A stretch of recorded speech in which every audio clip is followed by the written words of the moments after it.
Hi, Kuma Kuma. Welcome. Hi, Isa. Did you want to introduce yourself? Yeah. Wait, they can't hear you. Ah! Wait. Oh, that's my fault. Wait. Okay. Here we go. Is it this one? Can you guys hear her now? Hello. Hello? Hello? Hello. Hello. I can hear. Okay. Hope the volume's okay. Feel free to let me know. Just I may be a little quiet too. You can always raise up my volume if need be. Right. So do you want me to introduce myself? Yes. You should introduce yourself. Hello, I am Isanoe, just a little small dream keeper, right? That's all. And you had your debut last weekend, right? Our volume was good. Oh, really? Okay. Oh, let me just. This is overpowering. I'm a little loud. Okay, let me change that a little bit. Okay, maybe this much. Yeah, sorry for the late stream. We decided this so last minute. I was like, I want to do a chat. I want to do that isekai chatting stream I was talking about yesterday. And then I was talking with Isa and I was like, do you want to hop in? Like right now? I'm It took us a while to set everything up. But yeah, hello, welcome. Hello, Dim. Hello, Clang. Isa left us. Alright, glad it's working though. Alright, so I kind of figured I have so many things to talk about when it comes to isekai. What is Do it? you have like any specific kind of isekais you like? Like, you know how isekai means, you go into like a specific type of world that's different, right? Do you have like a specific type of world you would like to go to if you get isekai? If I were to get isekai, oh wait, no, this is getting into some dangerous territory actually. Oh what? I mean, you know, like there is an isekai game we play, isn't there? Reverse isekai? Wait, that's a thing? No, like there is like a really big game that everyone plays that technically involves characters that isekai over, right? I live on a does it count rock. as isekai? Is that Yuki? Welcome. I'm just gonna say, there's Genshin. Genshin's technically an isekai, right? Yeah, actually, when you think about it, Traveler is They're not from technically there. by standards, they're an alien, according to Albedo. We're not human, according to them. Yeah, and like everyone's got their husband and waifus in Genshin. They would. I think they could delulu a little about isekaiing over there if they had an option to. No, honestly, if I had a choice, I would actually be isekai to Genshin. Yeah, right. I think opinion. I mean, go ahead. It seems fun if you can have like a vision and everything. If you how have like a a lot of vision. people like. Keyword: if you get a vision. But if we're like Traveler, I'm assuming maybe we'll have some kind of affinity with hopefully, all of them, right? But just like everyone has all these cool like skills and stuff, but Traveler has like these really doo-doo skills. Like no one uses Traveler. Okay. Traveler is getting a buff suit. That's true, but Traveler's also special in their own way. Like it might not be that it's well, I guess they're Descenders, right? They are Descenders. It's not guaranteed that Descenders get the power. It just could be that Traveler themselves are important. Okay, Lyriel, you're making it not as fun to isekai. I gotta keep it real. I love y'all's model. Thank you. Oh wait, I forgot to edit. Wait, your link into my thingy. But for me, I do have my credits, my mom and papa. Isanoe also has I think you can click on her name, the title, and go to her page. She also has a list of credits. A really long list. Don't worry, me too. Wait, so do you have a place where you would want to be isekai'd into? When you mention Genshin, it does sound like a lot of fun, especially with if If we get a vision. Otherwise, I think life would be too hard. Yeah. Like, having a vision is such like night or day in Genshin. It's actually kind of funny. Well, you look at the NPCs and you can't help but wonder how they get things done. right? Well, that happens in a lot of like fantasy genre stuff, right?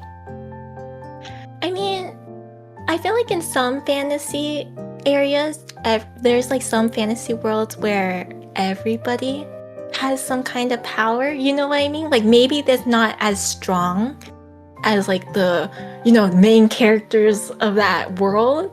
But there's sometimes where some of them all has maybe a little bit of power or magic, right? I think you're thinking of like 4-star characters. I'm thinking about like Villager D.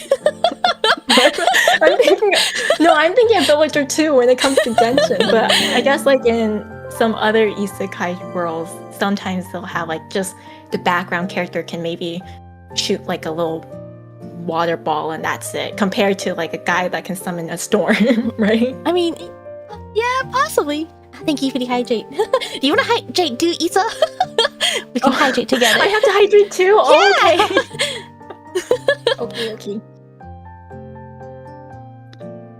But if not Genshin, let's say I end up being like a villager in Genshin, that definitely wouldn't be as fun. I actually do think Star Rail might be fun. That's what I was thinking. Instead of power is technology, right? Everyone can use technology, right? I suppose so. The thing is, see, like half the places in Star Rail, they all got problems. Like the places. Like I do not want to go to like Yarlow 6 when it's suffering, That does not sound like a fun place to be. I mean, you're not wrong. The whole lore is that we're going to head towards annihilation and destruction. Yeah, see, I don't know I want to be part of that. But it'll be a good 5 years, right? Maybe. At Inazuma during Decree Hunt. Ooh. I mean, that's why we wouldn't go to Inazuma, you see? The other nations. Mondstadt? There's Fontaine? Sumeru? Fontaine? As much as I love Fontaine, I feel like I think the most peaceful place, actually the most successful place is probably Lyriel. And then maybe Mondstadt? I feel like Mondstadt would be very peaceful since the people there seems to be very, open to like having fun, enjoying life, and again, it's the city of freedom. Mm-hmm. Whereas Liyue, I guess, would be very hustle and bustle, a lot of business. So if you like to keep yourself busy, have things going on, Liyue would be kind of the place. Everywhere else, Sumeru has their issues with, the academia. I don't want to deal with Sumeru, not gonna lie. Assuming that Traveler hasn't come by yet, right? Sumeru will have its academia and the Archon positioning issue. Mm-hmm. Fontaine's got a lot of problems. I love Fontaine. Paranoid. Natlan is a no-go. Natlan's always in war. Yeah. So, and then, now that we're technically in Node Cry, which is a like open zone, even though they got a lot of problems there too. It also has a lot of problems. So it's like nowhere is really. I feel like the best place, would be Mondstadt, maybe Lyriel. Mondstadt and Lyriel. I mean, Lyriel also has like Rex Lapis protecting them, even if they have like at the time, monsters. But honestly, I would like to be in Fontaine. Wait, is this the time where I expose myself? Where are you exposing yourself? I mean, we're already talking about isekai, right? If I were to get Lulu... Oh, how much do I want to expose myself? You see... I mean, do people, like, create their own self-insert OCs, like, if they were in this world? Do you do that? I do. Like, as much as I like Traveler and we play as Traveler has their own personality a lot. So it's like, I can't really feel like inserting myself in Traveler because they have their own personality. They would do a lot of things I would never do. So you have like know? you make your own like OC? To some degree, yeah. Like I would think about like what it's like to be there myself. Yeah, right? okay, good. I'm not alone. I used, what is it? Yeah, I first made mine to be Mondstadt. And then after Fontaine's release, yeah, I switched it to Mondstadt. sorry, to Fontaine. Fontaine, yeah. Fontaine. I like Fontaine's setting though. It's just nice. Like I like the entire city. It's huge. It sounds like there's a lot going on. I like the ocean area in general. It feels so nice there. Personally, it's the place I travel and explore the most. I think Genshin. As a tourist spot, it is pretty. The idea of it is pretty, but to actually live in it is probably terrible. And you know, I think that's kind of exciting. And plus, you know, I've got priorities, man. I've got priorities. And what's your priorities? one, I've got reasons why I would want to be in Fontaine. Hello, Captain Control. You finished your stream. Wait, let me give a shout out real quick. Hello, Raiders. Hello. And hello, Azumi. I forgot to say hello. Wait, I think you were doing, was it, what? Oh, you're playing ZZ. I hope you had a good stream today.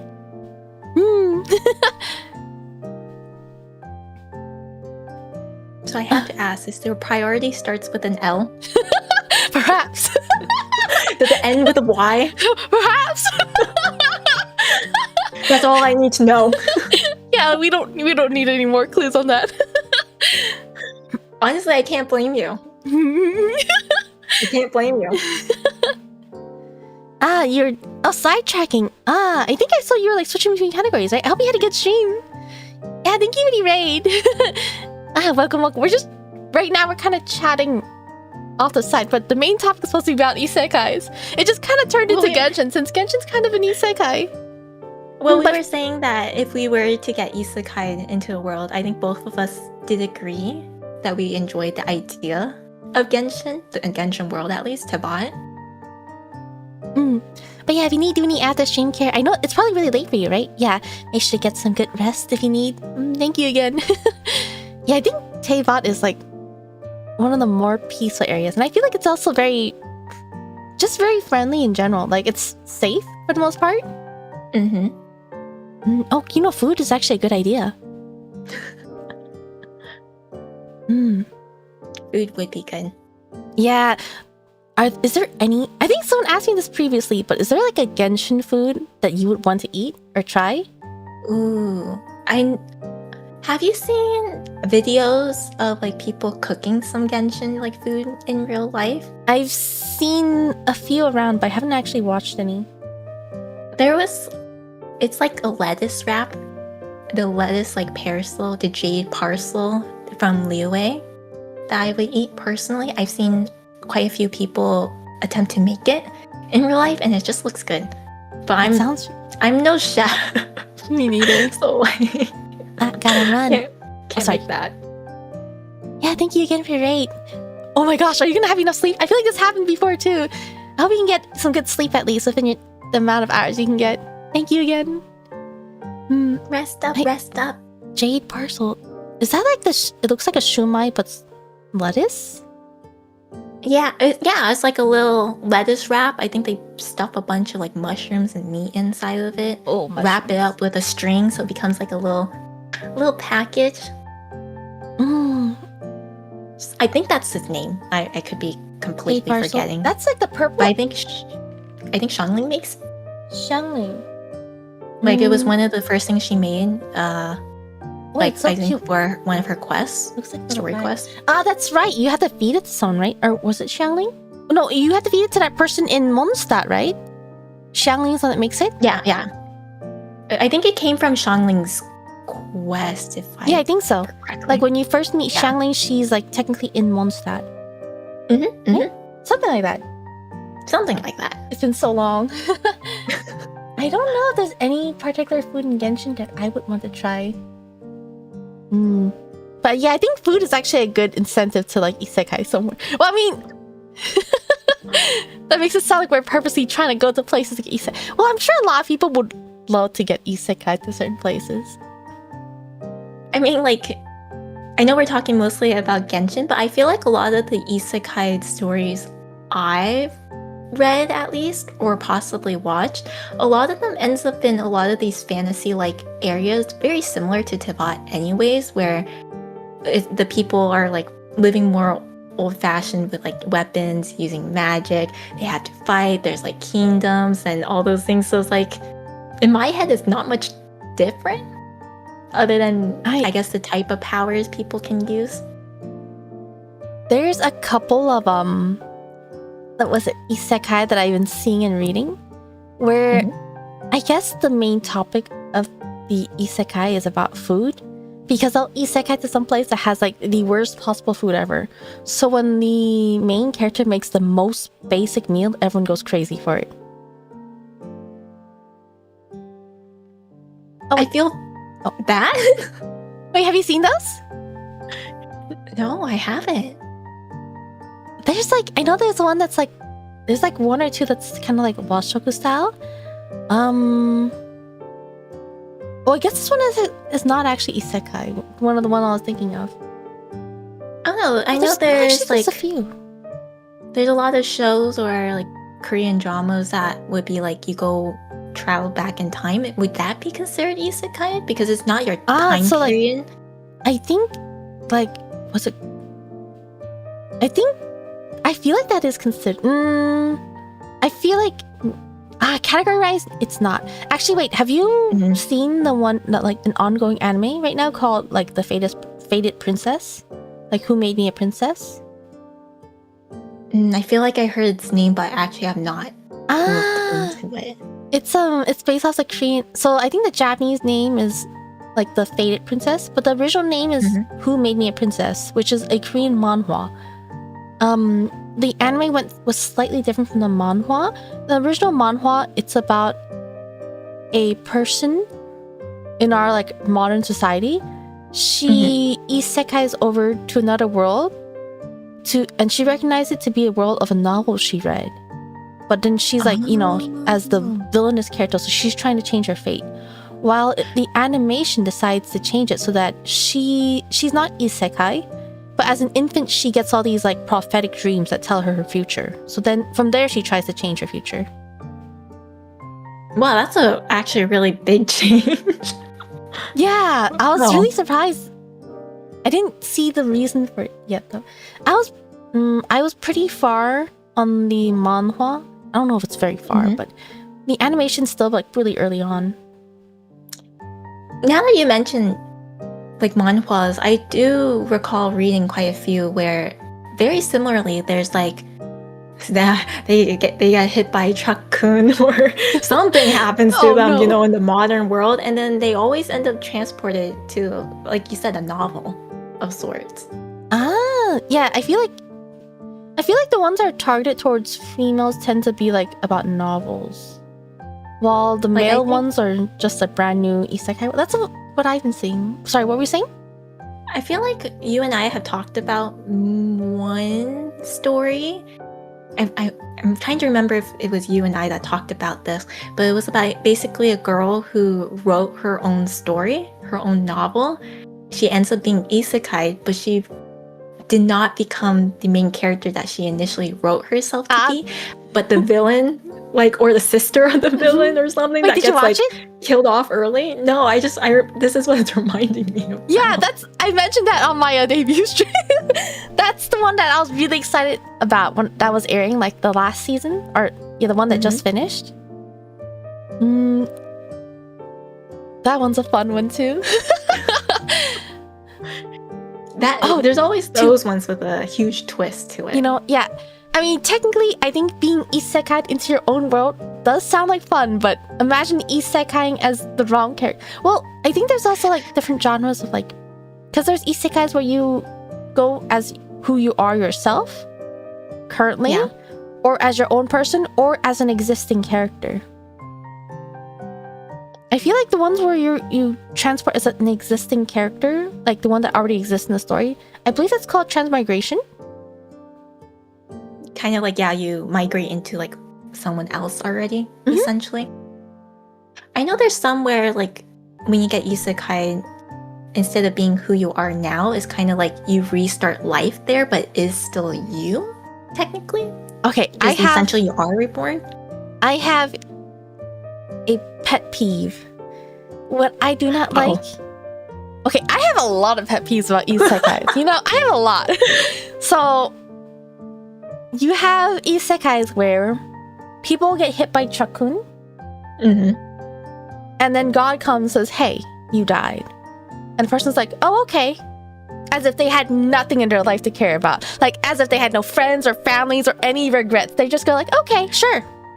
And then God will be like, yeah, it was my mistake, so I'm gonna reincarnate you to the world. By the way, do you want any like cheat skills? They're like, okay, yeah, sure. And they're like, okay, so I'm gonna reincarnate you into the world. And they don't like, you know, they're not sent as a soul into like a mother's womb and reborn. They just come back as their fully grown 16-year-old self with their clothes and everything. And then they just continue their life like that. I don't like what? What? Oh, I've seen a few like that. I know what you're talking about. Yeah, that happens. I definitely feel like that comes off more like a comedy thing, and then it's hard to take it serious when they do that, you know? My assumption is it's more like the convenient dream that people might have. Like their ideal situation. Everything works out, right? Yeah. Because like I remember reading one manga a long time ago.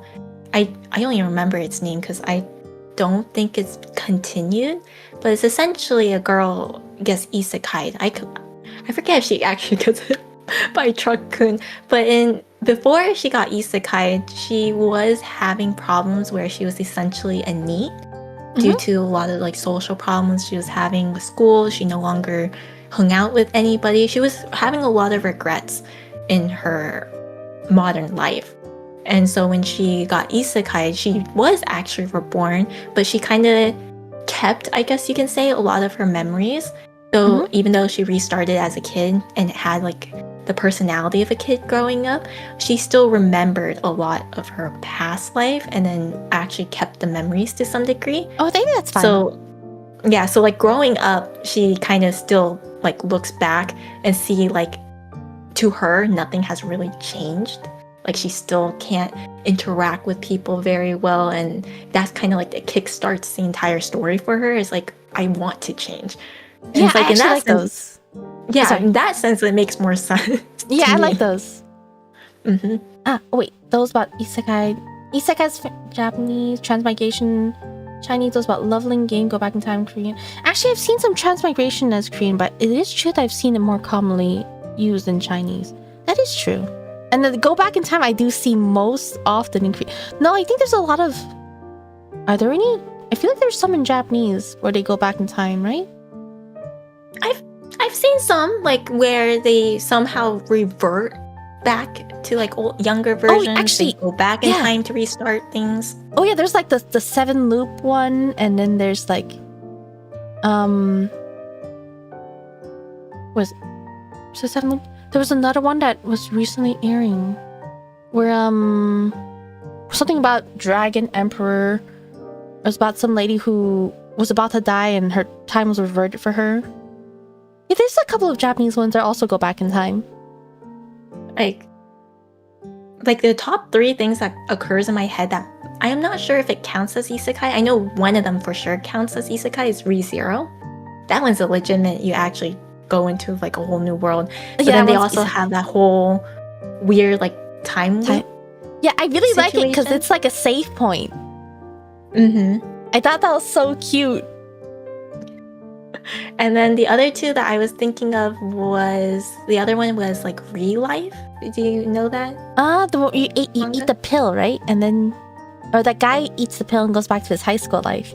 That sounds really nice, actually. Like although time itself doesn't change at all, it's the fact that they revert them back to like a younger state somehow, and you're essentially reliving like that life. You didn't change age, but you're essentially pretending and living like a high schooler all over Yeah. again. That's true. Technically, the time of the world around you did not go back, but I think genre like that, it has a concept since you're reliving your life of what.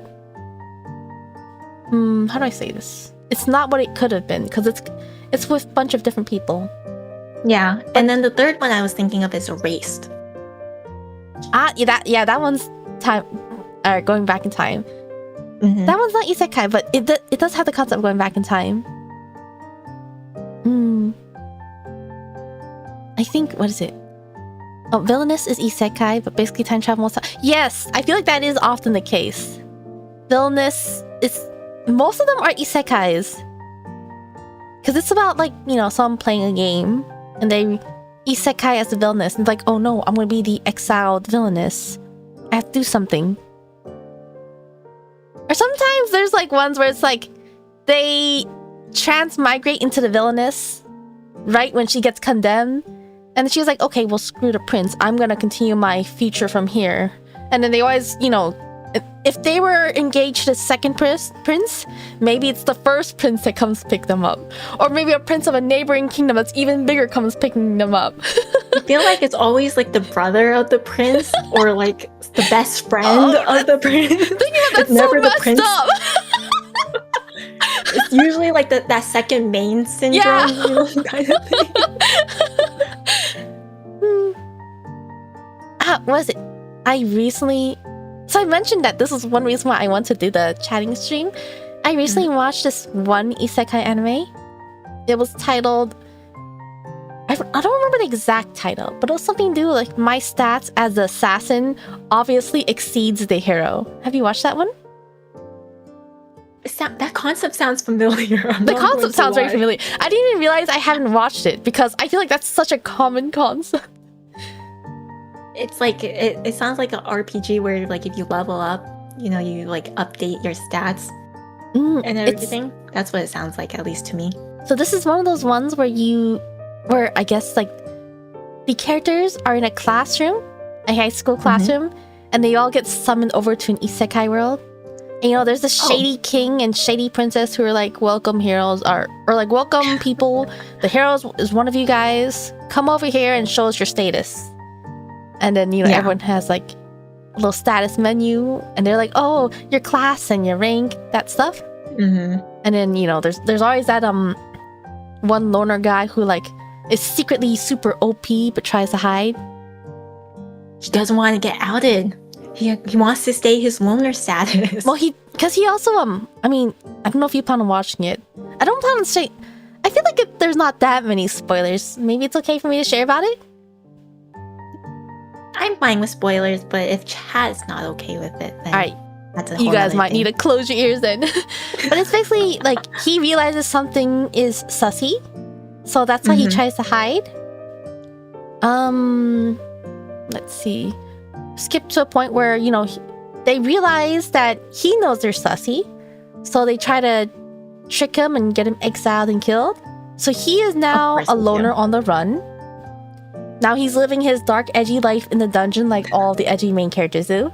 And of course, he somehow magically runs into this very beautifully attractive, very conveniently beautiful elf girl who's right there. I don't know why. Always the elf girl. Always the elf girl. Why? And they always like, I don't know. They're supposed to be like hundreds of years old, but they always act like they're just born. Like they do not act like they're 2 decades old at all. Like they've never like met a person before or anything. Of course, you understand. They stay isolated in like whatever cave, but the thing forest is, it's like, that they're found. It's like, it's elves like as a society are isolated, but they'll like, you can pick up their handkerchief and suddenly they will fall in love with you as if they've never seen kindness in their whole life. And okay, so of course he meets this very special, not just any beautiful elf. It's an elf princess with special magic. You know, how convenient is that, okay? She's not any kind of elf. She's like either like the elf princess or she's like shunned by the elf. Yes, exactly. Like, that's village, exactly but what it she's is. Special. Yes, right. That is exactly what happened here. And like, and then was it? So they, I don't know, like he saves her, very convenient setting, and then he was gonna part ways, but of course she's like, oh, let me just come and follow you. I'm like, okay. And then of course the very first enemy they meet, it's always like, you know, it's a big cat. So right away, you know, like, okay, so he's gonna beat this guy up, be like, I'm not gonna kill you, I'm gonna save you, become my new pet. You know, that always happens. The first enemy you fight, like a monster that like they need to fight, and then somehow he like befriends the monster, and they're like, yeah, I'll help you now, kind of thing. Yeah. You know that? You're right. Like the moment I saw the cat, I was like, oh, this is gonna become his familiar. I just know it. Like it's gonna happen. No, you're right. I feel like it's either that or like somehow in some way they come across some kind of child and like adopt the child. Yes. It's some kind of like problematic child or like a special child. The elf girls is like so motherly to this child that they just suddenly find, and then they just take the child with them. Yeah. In this case, it's like, yeah, just like the pet cat, you know, that they like form a contract with. And then I don't honestly know why or how, but this elf girl, it's been like 2 episodes. They've been in one dungeon together. Suddenly she's already throwing herself over him. Like, what happened? Why? Is that a little too fast? Have you just never met a male before? Like, do you think he's cool or something? Maybe that makes sense. Like, I understand, you know, he's a unique individual that does not exist in the world, and he's fighting because I guess he's cool because he's overpowered, so maybe that's why you're really into him so fast? I don't get it.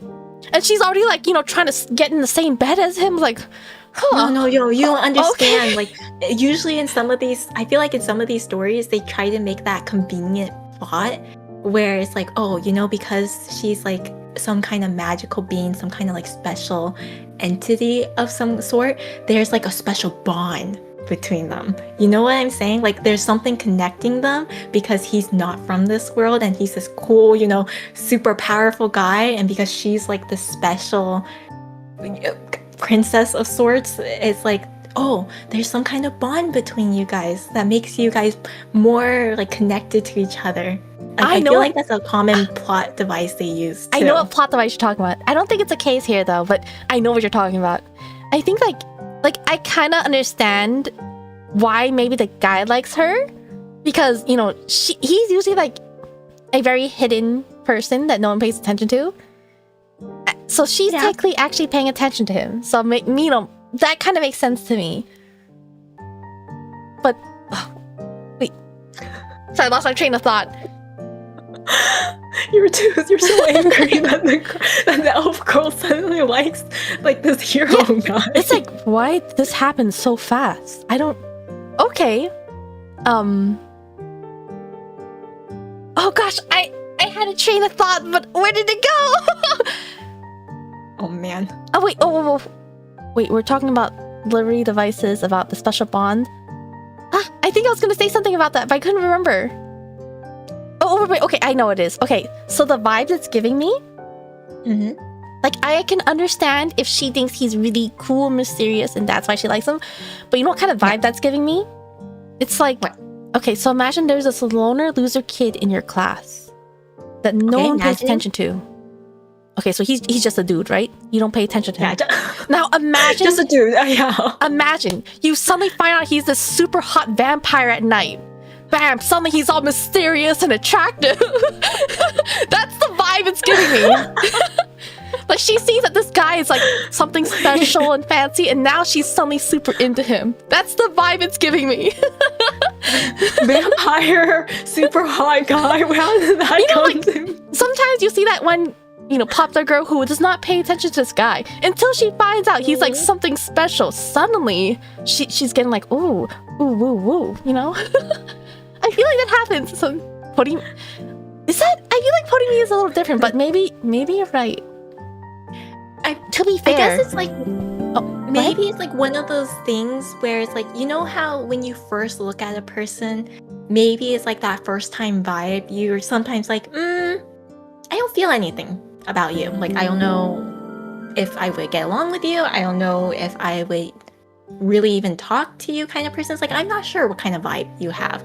But then it's like, as you learn maybe like a little bit more about them, suddenly it's like, oh, I'm curious. I think in that case it's fine. But like, I can't remember exactly what, but I feel like the one you're describing, it's like it's supposed to be that, but it sounds way too like exaggerated that it's unrealistic. oh, maybe okay, I feel like the situation I'm describing is usually where they don't know it's the same person.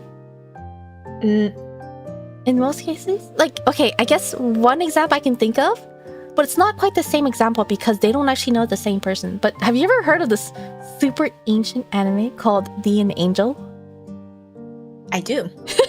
So, you know, like, you know, he likes Isn't this it one like that kid that has like that angel dark form and the girl that he really likes the dark angel form or something? Yeah. Oh, actually, yeah. Oh okay, my that's god. one. And another one I'm thinking of is Nurarihon no Mago. It's the same concept where he likes a girl doesn't like him, but he's actually has a secret cooler dark mode, and you know that girl likes that mode. It's like the bad boy kind of dude usually, and suddenly the girl's like all over that. Yeah, it's so weird because sometimes it's like, okay, in Dean Angel it makes sense because they are different entities. They're different people. They're the same, but they actually have people. different personalities. Yeah. In Nurarihon no Mago, it's supposed to be the same person, but like the way he talks, he sounds like a completely different person. I wonder, is like, not to say that this applies to these stories, especially the isekai stories. Like, don't mind me because it's a children's TV show. But do you know Miraculous Ladybug? Okay, that's another one I was thinking of. I know about it. I've seen the triangles and squares. It's kind of cute. But like, so like the two main characters, so her name is Marinette and Adrian.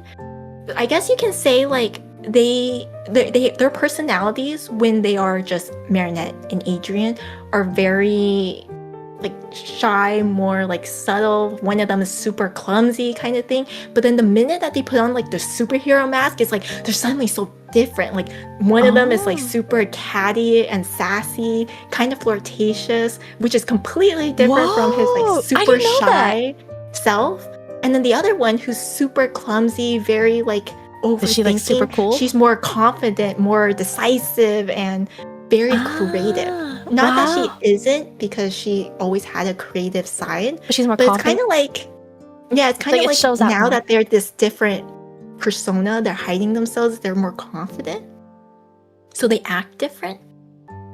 You know what I mean? I feel like that doesn't apply in these situations. But maybe that second anime, maybe he feels more confident to be a certain way, but I don't know. He like in the very beginning, he's like, you know, a typical nerdy guy, kind of clumsy. And the moment he transforms, he's like, how do I say it? It's like the I'm too cool for you, the super sexy type. Like it's the way his voice is so different. It's like, I know he's supposed to be the same person, but you do not seem like the same person. What happened? Like it's not even a boost of confidence. It's know. Supposed to be the same person. That's why I'm saying like I feel like in those situations it's supposed to be that way, but it sounds like that's not how it's portrayed in like these animes and isekais. It's like they just suddenly get like, what do you call it, like a spray of charisma by the god of the world before they get descended, and now suddenly everything works out in their favor. They've been blessed before they fell into the world. Oh, sorry. I also completely just remembered. Okay. There was also one thing I really wanted to ask about this elf princess in this one anime I watched. But one, she moves fast. I don't know why or how, but I feel like this. I don't know. I feel like this relationship usually happens like later in the series, but they did end up, you know, becoming a mutual couple, which is really fast. He didn't actually have a harem, which is nice. But he's loyal. Yeah, I mean there are other girl characters to appear, but so you have this elf princess who is actually, she gets jealous and possessive really easily and fast.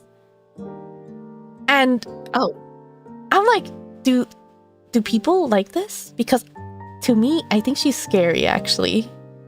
She terrifies me. I guess.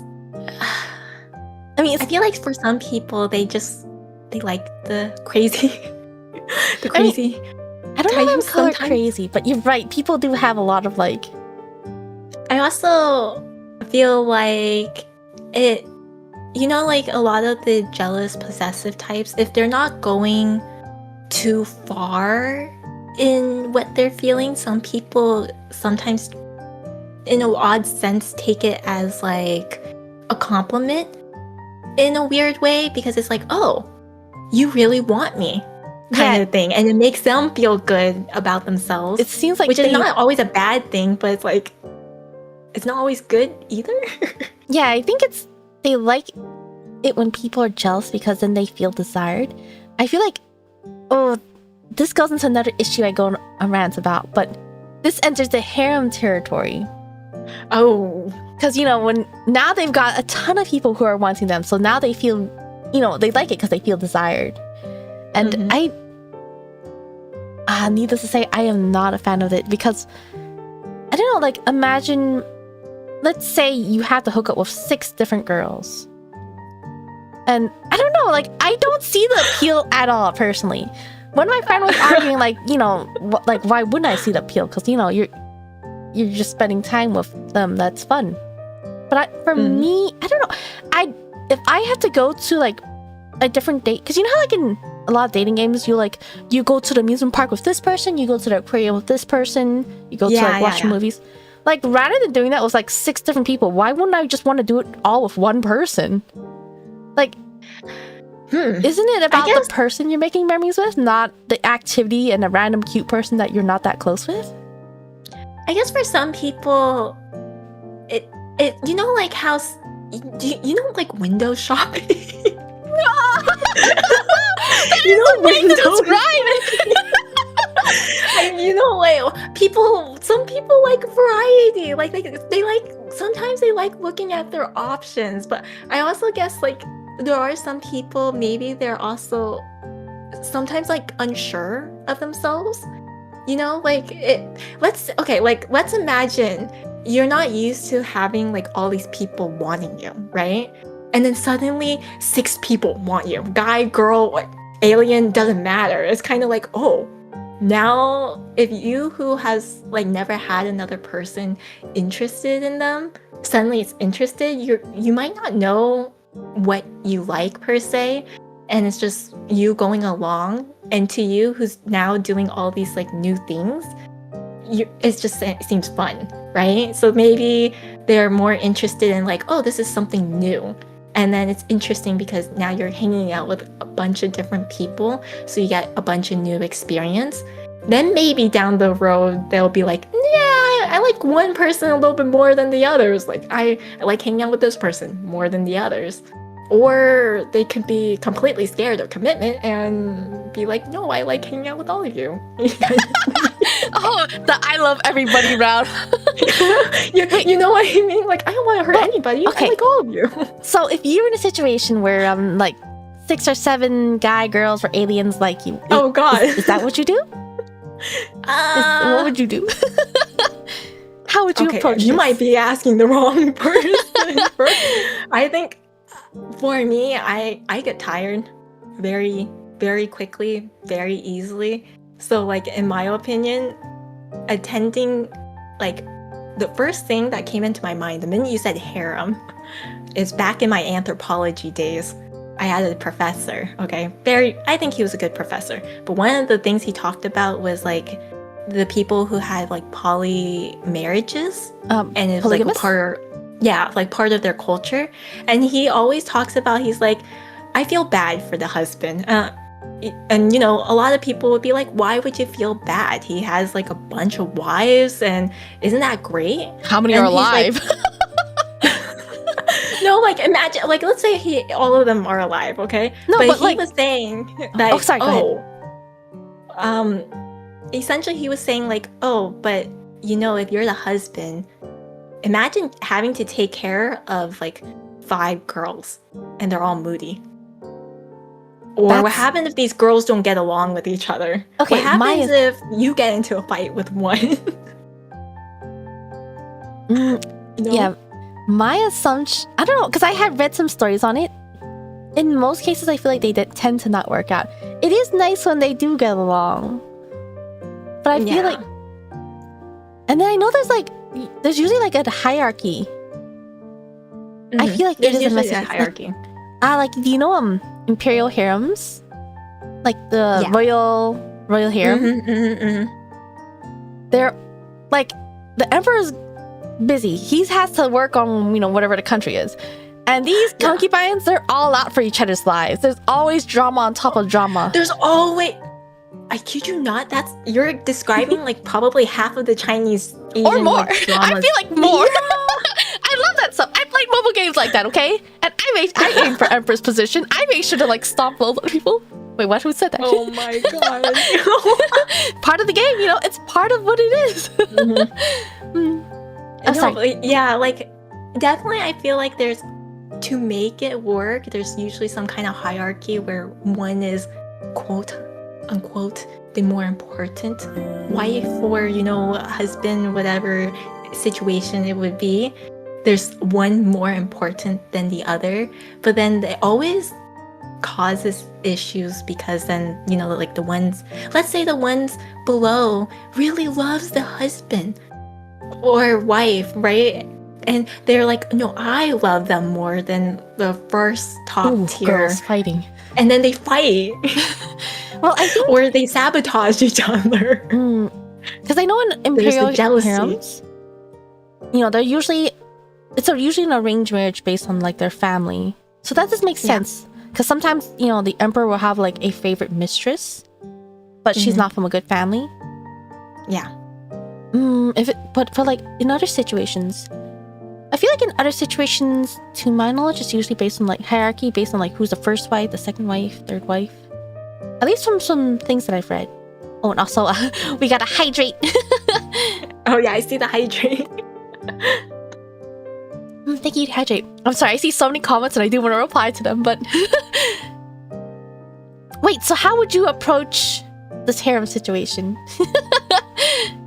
I'm sorry, I'm picking favorites, okay? I mean, you should be, right? You should be going for I mean, yeah, you can say, I don't like anyone more, but I don't want to lose them. I guess so, but as long as you don't go out of all of them. Okay.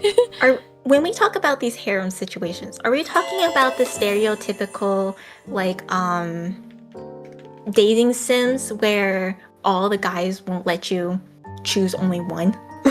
What? They don't let you choose only one? No. Like, have you played some of the old dating sims where they're like, even if you say like, oh, I choose this one guy, they will still continue to like pursue you and try to court you? No? Is that just me? You might need to give examples. Sorry. Oh no. Nikki, when you ready, so you be? Sorry. Hello, Raiders. I hope you had a good stream though. If you need to do any after stream care, if you need to get some good rest and get some food if you need. Sorry I can't reply. Sorry, I just wanted to thank the Raiders real quick. Wait, so what game were you thinking of? It's just, I don't know, like, Riddy and I used to play, like, it sounds really bad. We used to play a lot of, like, dating sims on our phones. Like, back when the iTouch first came out, the Apple Store first came out, they had all these, like, really weird dating sims where it's like, oh, you and, like, a bunch of ninjas, or you and, like, like magic school. What was and the name of it? Was it series? Kind of. I forgot what it was. It's like old series though. I might have to go look it up. I feel like if I ask Riddy, she'll know. But like, I feel like they let you choose one favorite in the whole harem, but it doesn't stop the other guys from like making attempts, because they'll still kind of poke at you and be like, do you want to hang out today? Are you interested? Like, maybe some might stop and respect you a little bit more, and then it goes more into like a friendship route with them. But there are definitely some who like it looks like there's more motive to it than just friendship. You know, even after you gotten like really far into one path with one guy, for example. I make fun of harem and verse harem animations a lot, like otoge or galge animations. But I feel like when it comes to the actual game itself, they tend to be dedicated to one path. At least in my experience, I think. Is it the same in like Fate? I'm guessing so, because like the one ultimate game that I really like, there's like two parts. There's like a first half and a second half. In the second half, you're open to like, you know, chat with anyone normally and build points with them. But the second half is once whoever you have the highest affection with in the second path, you are going to move into their story and you're pretty much locked into them. I definitely played some like that where it locks you, but I guess like depending on how high some of the affinities were for some of the others, I have seen where they kinda still like make small attempts. Obviously, like in the story, your character no longer has the chance to really do much with them, but in the story, the guys will still do something. You know what I mean? So not necessarily you can do anything about it, it's just now them. I'm not quite sure. I feel like Maybe I I'm haven't remembering this wrong. At the same time, don't take my word for it. I used to do the bad ending all the time. But the bad endings are fun. Okay, I only get bad endings. If you want to ever read actually, I know there's a lot of memes about Ultimate games. I don't know how it is for gal games. Are they all? There's like happy endings and bad endings, but I know a lot of Ultimate games are infamous for their numerous amounts of bad endings. I think I recently saw someone do a review on one that has like at least 49 bad endings. 49? At least 49. How many good endings are there? I don't know, 4? Maybe like 1 for each guy. But so there's one good ending and like 49 bad endings. Yeah, something like that. There is let me actually Google this real quick. I'm going to get all 49 before I get the good ending. How many bad endings? There's a total of 40 endings. That's still so much. That's a 1 out of 10 possibility. No, I think I'm seeing so many different things. Some are saying it has 50 endings. But yeah, there's a lot. There is what is it? There is one Ultimate game in particular. If you ever want to look it up and read about it, the story is so interesting. I think there's like a good ending, a bad ending, and maybe a true ending or a neutral ending. And like the story is so interesting. Some of their good endings, you look at them and be like, that was the good ending? And then the bad ending. Good ending. Like, I don't want to spoil the whole thing, but it's interesting. I think it's known for the story, though. You gotta send me that later. I will send it to you. But I will tell you now, like, the only dating sim that I ever got a good ending for first try without like many attempts to get a good ending was Mystic Messenger. My first and only game that I ever got a good ending first try. I feel like because all the other games I've had to do like multiple runs to get a good ending. I feel like Mystic Messenger was pretty straightforward though. Like, to my knowledge, Mystic Messenger was just you know, like, let's say, you know, someone's like, I think we should do A. And you just gotta be like, oh, you're so right, King. And suddenly they love you. You just gotta do that for a whole week, and now you're the love of their life. That's how I felt Mystic Messenger was. All you had to do was agree with them. That's all it was. I usually tried these games in the attempt of actually answering how I would answer out of curiosity. Yeah, I usually see like which character I get, see if it works out. I have attempted the other characters, Let me tell you now how hard it really took me to even get a good ending with all the others. And I'm just like, why are they so picky? Am I the problem? I did actually play like genuinely my first time. I feel like all the other ones I got only their good endings. I know I never got the infamous bad ending for Joo Min Han. I did. I did. I was in my head. I'm like, I just want to do my own thing. Oh my gosh. I didn't mean to trigger your Yandere. Oh no, you got it on purpose. Oh, is that how you like it? Mike? For me,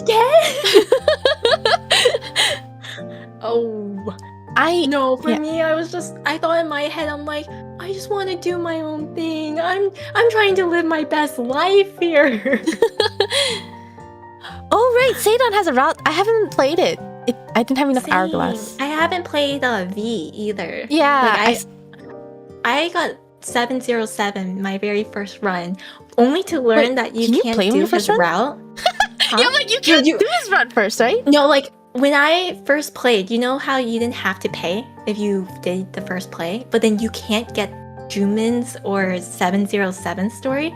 Yeah. I could not get any of the stories because I had such a low affinity with the 3 free characters that they kind of had to just shove me in a random one with such a low affinity because all my answers were to 707. Oh no! So I was like, I have to pay now. What, you paid? I paid to play his route. And then I stopped. I never cashed. He was the only character I ever got. First try. Happy ending. I got the true ending, actually, with him. Oh, nice. Right away. I played his route, I think, several times as well. Because I actually really liked the story of it. But I was like so happy. I was like, oh, the universe has just answered. I didn't have to try or anything unlike all the other characters. I was working like double time trying to figure out like what do they like. Yeah, I think oh no. Okay, usually when I play one for the first time, I do go with how I normally would answer. But I've always gotten like a good ending. Nope. Not always with my ending. Huh? I get a bad ending. Oh no, Isa. I feel like I don't know, I feel like Ultimate games are well, I also haven't played that many. I've only really played that's my childhood, man. Oh, did you play a lot of Ultimate games when you were younger? Like I blame Gritty. She had it. We shared an Apple account growing up. So like whenever she downloads a game, she doesn't even stick with it. She switches game like crazy. Switching but between I the men, would see it. I see it in the App Store. I'm like, what is this? I've only tried playing one. Well, besides the Mystic Messenger, I've tried playing one mobile dating game. It's the one where it's like you can do 2 chapters and then you'll have to wait 20 years or pay. I did one of those. It was also one of those things where you have to like date a ninja or a demon or something. And the way I got through the play was I named the character after my friend. And then I sent her all the spicy... Well, not spicy, but I did send her all the funny screenshots with her name on it. You're getting the goods for them, right? What a good friend. I'm not putting my name, that's for sure. I did accidentally enter some a territory I didn't want to enter, but I was doing it with a friend nearby, and she took over excitedly. I'm like, yeah, I'm not. It was just like text, of course, but it was details I didn't want to read about. Nothing too bad. It's still for like those for under. Like you mentioned, like data ninja, data demon.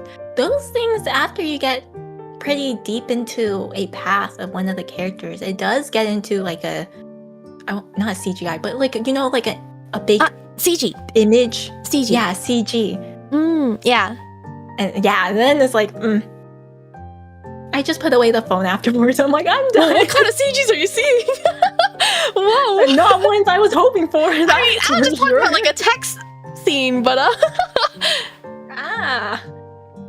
depends. I mean, like me who has to work super hard for a good ending is like, oh, bad endings are pretty bad too. Though it's like, okay, I'm not much better.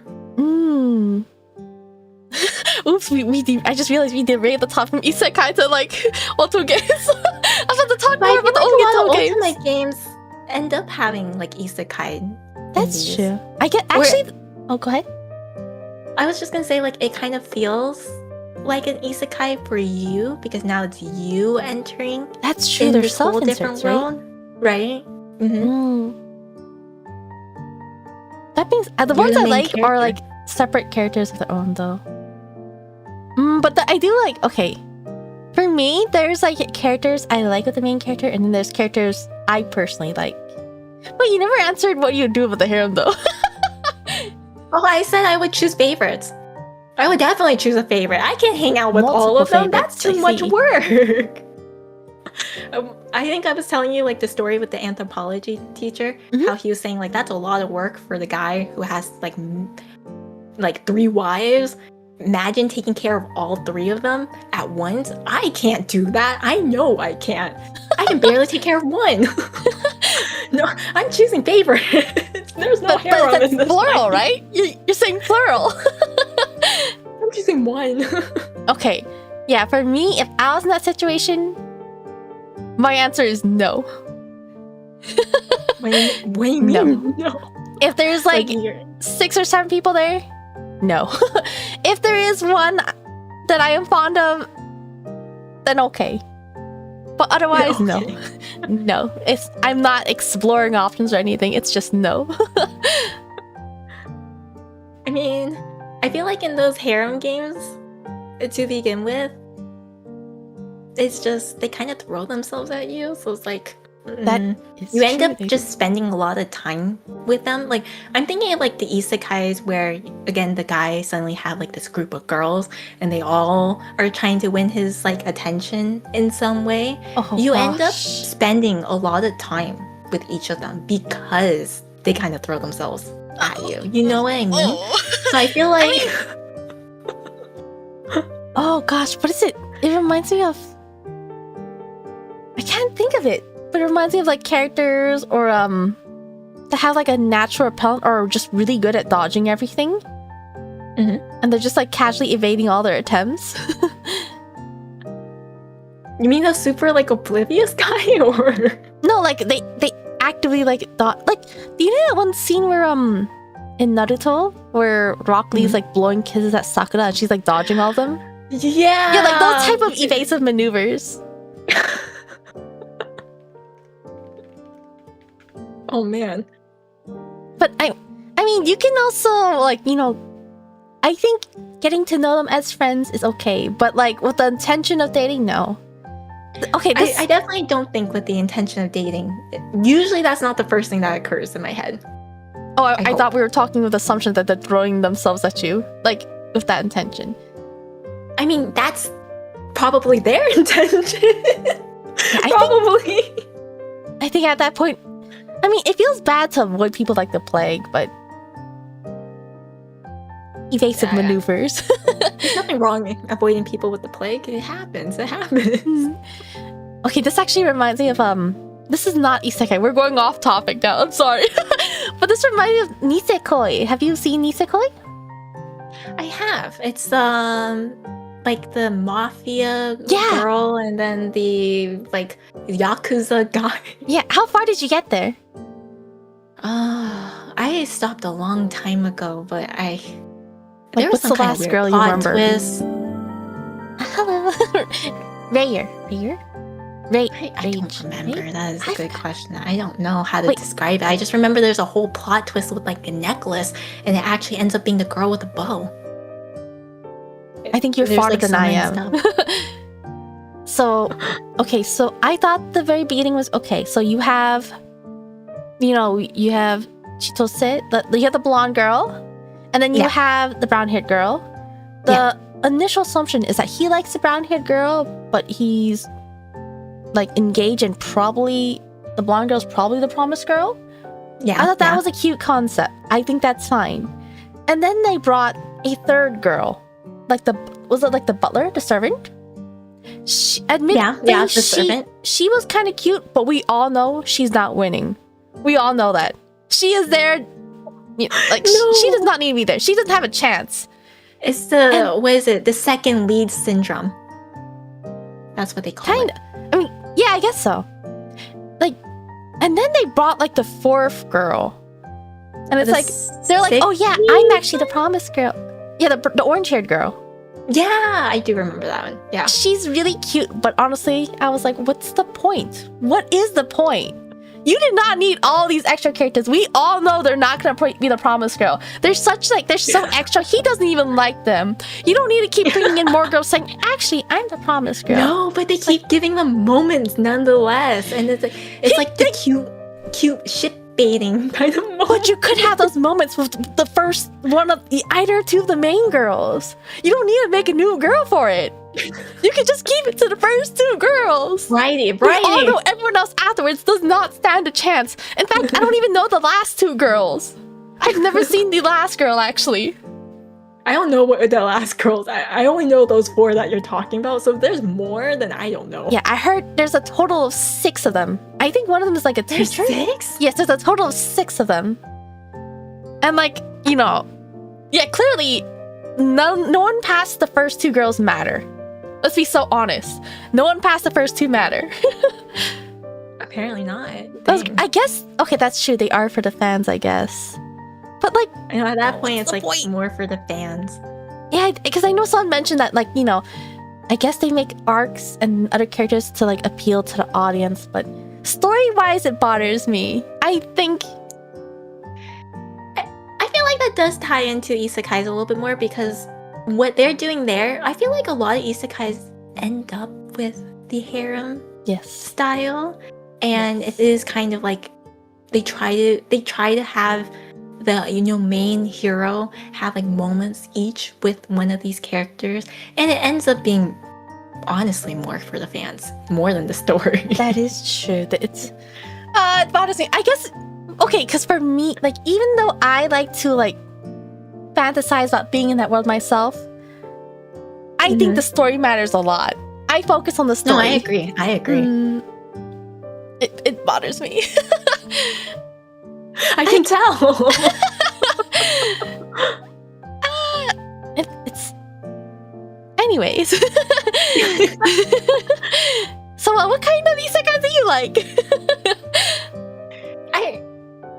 For me, I definitely like the ones that is the most different from how real life is. So if you're gonna throw me into a medieval time where life is completely different from how we live now, I am down.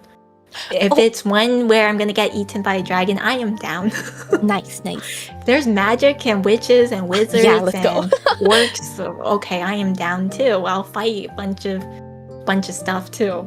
Okay. Hopefully. I also just remembered something I had also been thinking about asking about.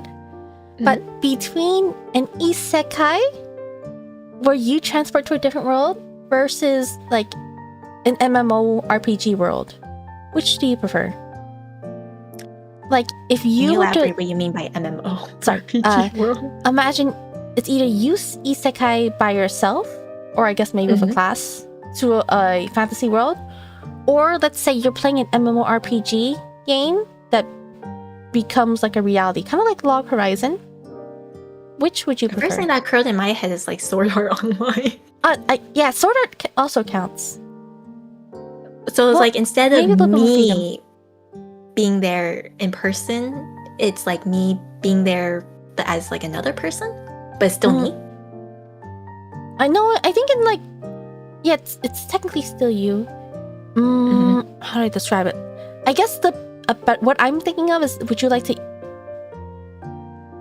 Okay, so the perk I know people like about isekaiing by yourself is that because you are the only one of your kind, you have the advantage. Your very basic knowledge becomes the most advanced knowledge, because everyone there has no standards. You're the special one. Yeah, that's the thing about isekai, which is but one thing that makes isekai really popular, if it's like an MMORPG world, it's not you by yourself, but pretty much a lot of people come over, and it's common knowledge. Solo or group, essentially. Kind of. Isekai. Or like more like rather than just a group, but more like the world. Yeah. Like would you want to be in an isekai, or would you want to be in an MMORPG like world where you do not stand out, you are not special?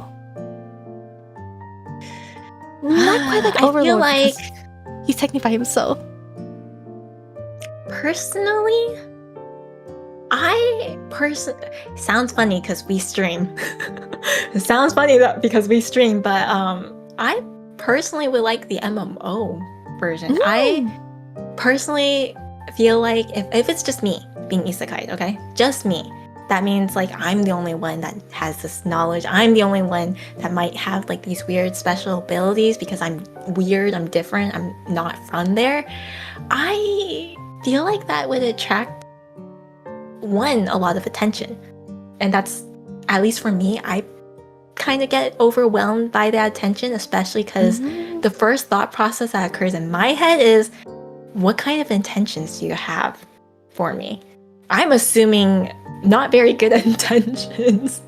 So it's like, and then the fact that in that situation, you're all alone by yourself, you don't have anyone that you can trust right away or go to possibly for like advice, help. Like maybe what you know is a lot, so then you end up wanting to talk about it with someone, but you don't have anyone to talk about it to. It sounds really lonely. What if you had, a hot princess elf on your side? You could tell them about it, right? No. Damn. Unfortunately, my trust bar is not that low. You're really gonna need to snipe those stats to win the trust a little bit more. It's just about sharing things. I'm sorry, go ahead. But I mean, like, okay, let's say I get close to this hot, amazing elf princess special lady. Like, I feel like what I know might still be like odd, or still, how to put it, it's kind of like, in Sumeru, forbidden knowledge, and it feels like you have to carry the burden by yourself. Maybe this will be dangerous if you let this person know. And let's say I grow to care for this person, I just don't feel like I can share it with them, or if I share it with them, it's gonna cause trouble for them more than me, and I don't want that for them. That's good point. And so like it's just one of those situations, like it always will feel like you'll probably end up being alone to some degree. You're not physically alone, but it's like you might have that burden of feeling alone. Yeah, that makes sense. I feel like that is, for certain isekais, that is a common thing.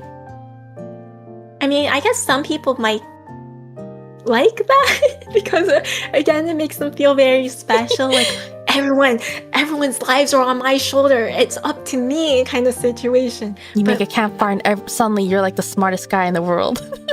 Holy, inspire. Yeah, but I feel like for me, it's like, I don't like that feeling personally. So it's like, I don't like the idea like all these people might have to rely on me to make a choice, because I don't want to make a choice for them. You and then there's also those responsibilities. Yeah, and then like there's also that responsibility of like, okay, if you tell them, something might happen. If you don't tell them, something might happen. It's like that uncertainty of like, I'm not sure whether I should tell them or I don't. That's true. Okay, my first thought, so my answer is also the MMO. And my thought was actually, there's a few thoughts. I think I previously talked about how I like Christmas because it feels really safe with a lot of people walking out and around. The idea of a ton of players running around that are all on the same level makes the place feel a bit more safer versus like traveling alone in isekai world. Because I think one thing... No, I see what you mean. One example is that, if I were to make my own character, I actually really like I really like elves. So I would probably make an elf character. But okay, imagine you're in a realistic fantasy but realistic setting. A female elf is walking around town. That's usually not the safest. Cause then you have to worry about like slave traders. So now you have to walk around in a cloak. Like you want to hide your features as much as possible. Which in this anime I was watching, this elf did not do at all, even though there were slave traders. You know, she didn't bother hiding her ears, she didn't bother wearing her cloak, she didn't, even as a female traveling by herself, she did not cover herself. Me, if I was traveling by myself, I would hide the fact that I'm female and hide my face and everything. But yeah, you want to conceal things about yourself. Yeah, I don't want to become a target. But if it was an MMO, like, you know, people would just wear the cutest cash outfits and not care. People would go in combat with heels. They'd wear like the prettiest princess dresses to like fight, I don't know, kobolds or something. They don't care. They don't have to deal with that. The first thing I thought of in my head was Maple Story. Yes, that is a good example. I mean, okay, the fashion statement in Maple Story is that you have to wear slippers. At least in the old days. I always wear the slime slippers. Yeah, see, it's always different types of slippers. I think you would follow Unokoji. Yeah, I wore like, was it kitty slippers or the bunny slippers? It is really weird to, you know, walk around in combat with slippers, but that was a fashion statement in Maple Story. No, but it's like, I guess like, it's that diversity where it's like, you don't have to worry about what species you end up might be. You won't have to worry about necessarily maybe what kind of class you are. Maybe there's something wrong like with the class system, things like that. If you have like an MO, because everybody is like, you don't stick out in a weird way. You'll be considered pretty normal, and you can, you know, be completely free about that. I would not have to wear an ugly cloak the whole time. You won't have to worry for your life. Yes. Yeah. No, that makes sense. That makes sense. That was one thing that came to my mind when I was watching this anime, because I was like, why is she not covering herself up at all? I feel like, isn't that the same in like Re:Zero? Right? Like they had a thing against her because she also was an elf, but not just an elf, a silver hair elf. Yeah, and she doesn't cover herself at all. Well, she did, but did she? Come on, that white cloak of hers does not hide anything. Yeah, it doesn't hide anything. That white, like cat-like cloak.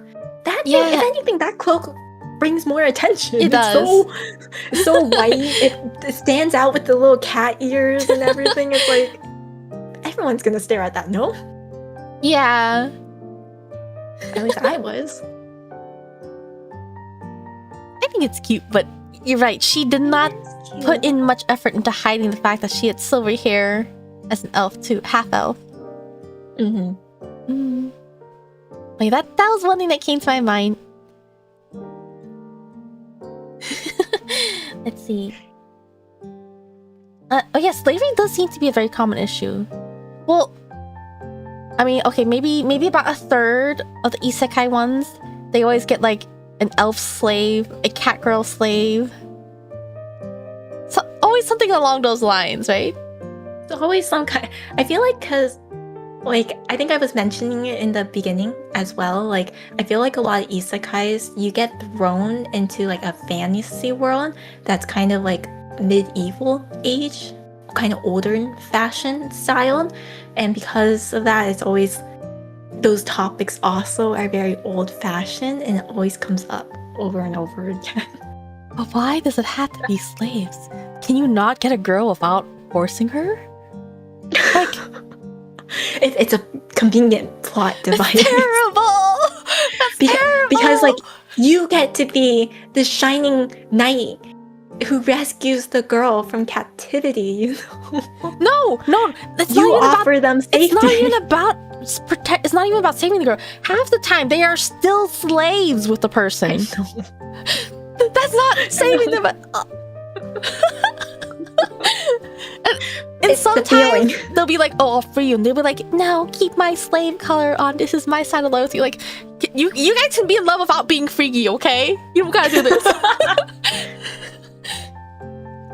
Oh God, I know what you're talking about. I think it happens in a few. Oh man. times back then were messed up. That's all I can say. But like, why is it being? I can enjoy a fantasy world without having slaves personally. Personally, you know. Personally, I like the ones I'm thinking of. Typically, I feel like the hero, heroine, and their love interest would be kind of like on the same level as each other in some ways. Like there was this manhwa I used to watch. Like I think her name was like Raylana. She was supposed to be, yeah. Wait, was there a slave? Right? She was supposed to. No, there's no slaves.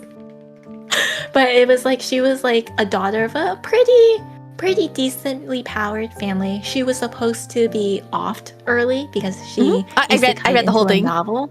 Yeah. Oh, sorry. And it essentially like the guy had to marry her, or like fake marriage kind of situation. Yeah. But they're on the same power level. You know what I mean? Same status level at that point. Because what, they both had like something on the table, right? That's how she maintained that status. I think, that's fine because they're in equal standing. No one. No, yeah, I like those ones. Yeah, those are fine. Those are cute. I think that's a really common concept, especially for like female targeted audience. About like, it's always a girl who's like supposed to die off or be a villainess who goes to a duke and signs a fake marriage contract. Actually, it's always the fake marriage trope. Yeah. I remember asking this to my sister before, but I was like, why is it always a duke? Like, the classic otoge kind of like concept is the prince. But I was like, a lot of these are switching over to dukes. And apparently, someone I asked was like, oh, that's because, you don't have to deal with the responsibility of the royal family because there's a lot more obligations there. Well, if you're going with a duke, you get to relax a bit more. That's what one person told me. I feel like the duke's standing status is like high enough that is very prestige. Where yes, sometimes the duke in these stories will do stuff for like the royal family, maybe like some special errand, special job, but because they're not the highest, they get to do their own thing a little bit too, but still have that prestige and power that kind of creates like an impact into the story. It's like, ooh, he's very well wanted because of that prestige and stuff. Oh, I mean, yeah, technically they're the second highest because the highest is the royal family. But it's more like, if you are queen, you have to deal with like, you're obligated to have children because that is one of your jobs as the queen. Oddly enough, I feel like when it talks about like the Duke's story, they don't mention the royals' family's like duties. Like if anything, because it's not about the royal family in those cases, right? Yeah, but I feel like they often portray the royal family, like the prince. The prince is like the best friend of the duke, and he's like the most immature guy in the world. Yeah, it's always like that. Teasing the duke and being like, "Hey, you like this girl, huh? I've never seen you like this. I've never seen you smile before until she came." When did you start eating that? I've never seen you eat that kind of. So like, it's odd because. Yeah, like you're right. They choose like this duke status because they're prestige enough, but not needing the responsibilities. Yeah, and yet they make the royal family seem like they don't do any of that either. Well, I mean, I think anything in the royal family that would only appear in things centered around the royal family. I do know one common concept for like those who are engaged to the prince is they have to deal with like princess training, which can be really stressful. A lot like that. But I don't really see any training for like Duchess, right? I mean, there probably are some minor ones, but not as bad as princess training. I've still seen quite a few because like, I feel like the isekais I've seen where they end up being married into like a powerful family, they're often some kind of like lower family that didn't learn all those etiquette, all of those like special training. So it always ends up the girl ending like a whole like month's worth of training, learning to read, learning to dress a certain way. But that's if they like, don't have prior knowledge, right? Because I know for princess training, no matter what kind of family you came from, you have to go through it, and it's extremely strict, and they have to do it for like all of their life. Yeah. But yeah, they usually had no prior like knowledge at all. Oh no, but So for princess they training, do end up going that. for princess training, Yeah, they, princess training. there's no just do it. yeah. Oh, sorry. You're saying that for the duchesses only if they have no prior knowledge, right?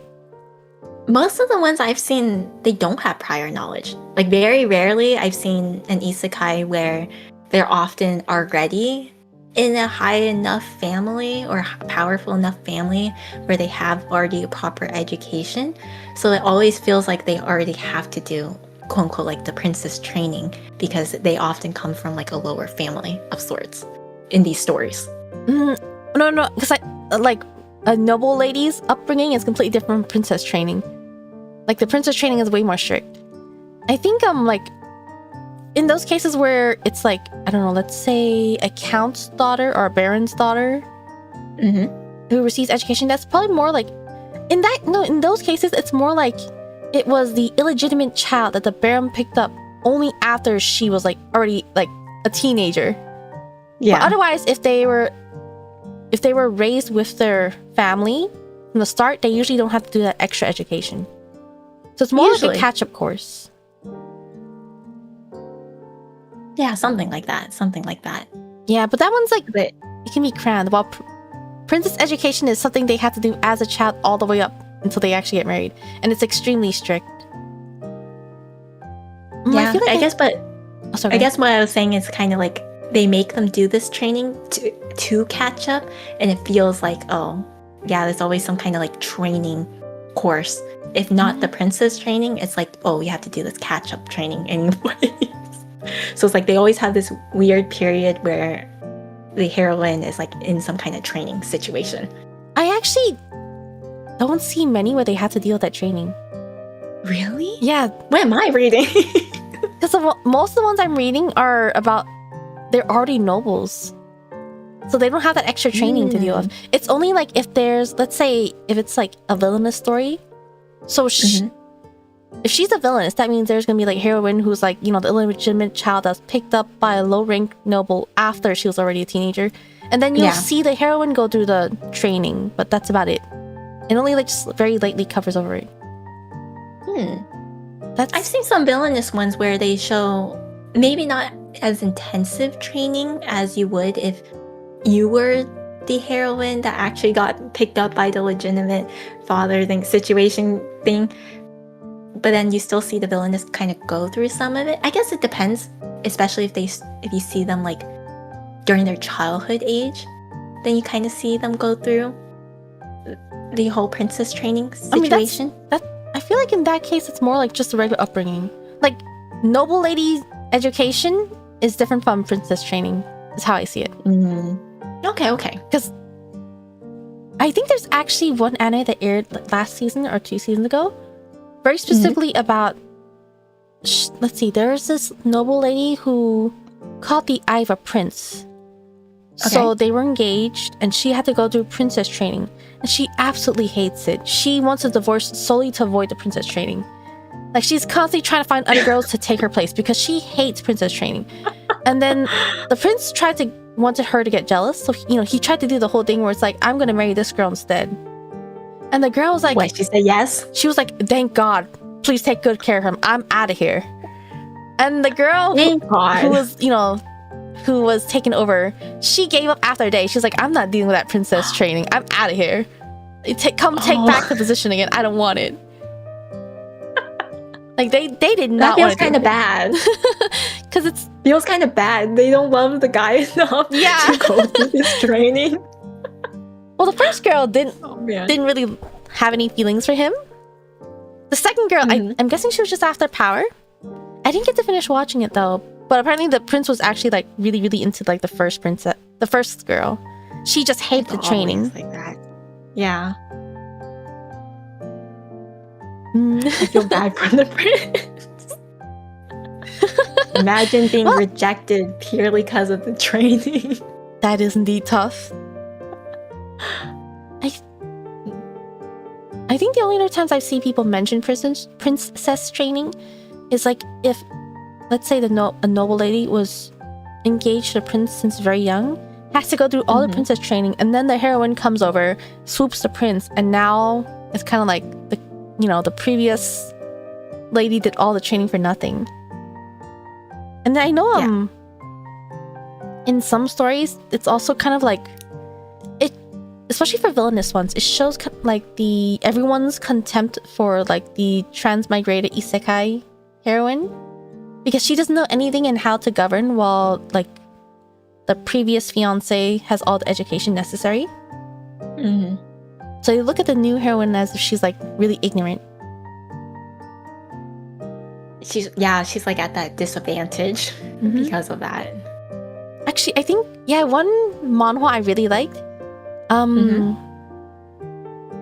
So it's about like, let's see, a prince was born, and then there's a prophecy saying that, you know, he's going to have a fated empress, and they all assumed that it was going to be this one marquise daughter who was born shortly after. And then, you know, they're teenagers. A high school girl comes and isekais over, and the prince immediately falls in love with her. And that isekai girl becomes the new empress, and the marquise's daughter became a queen, which is like lower than the empress. But since the empress doesn't actually know how to manage anything, the queen has to do all of the work, while the empress just kind of like runs around and plays. Yeah. Wait. I remember reading that one. I'm the villainess, but I'm gonna tame the final boss. I remember reading it, but I don't remember what. That's the one where she gets. It's about like the demon king who was misunderstood as a brother, right? Oh, was that the case? I feel like a lot of villainous stories nowadays, they like to depict the heroine as extremely ignorant. Ignorant? In what way? Or like, I know one common thing is so let's say the heroine has no noble knowledge whatsoever, so she's casual, and you know, she's casually hitting up with all these engaged guys. The villainess will approach and be like, you know, she'll try to like explain like, you probably should not be hitting on these dudes that are engaged, that's improper. And then the heroine will be so quick to think that the villainess is being mean to them, and they'll start crying and complaining. And like, why are you so mean to me? I just wanted to make friends. Oh, yeah. I definitely think like in the villainous side of the story, where, you know, you're looking at the perspective of the villainess, they always seem to make it where it's like the villainess is actually not that bad. And it's always the fault of the quote-unquote heroine that actually put her in this misunderstood position, and that it's actually the heroine that's really not that good. Yeah. I think I do like how they kind of bring light into that, because it is kind of messed up to come to a married man and, you know, like, not, I guess he's not married, he's engaged, but you're like swooping him away from his fiance. It's home wrecking. Yeah, there we go, home wrecking. I think the excuse they tend to give is that the prince will be like, oh, this is a arranged marriage. It's an arranged marriage. I don't love her anyways. And then they always try to depict the villainess as like power hungry.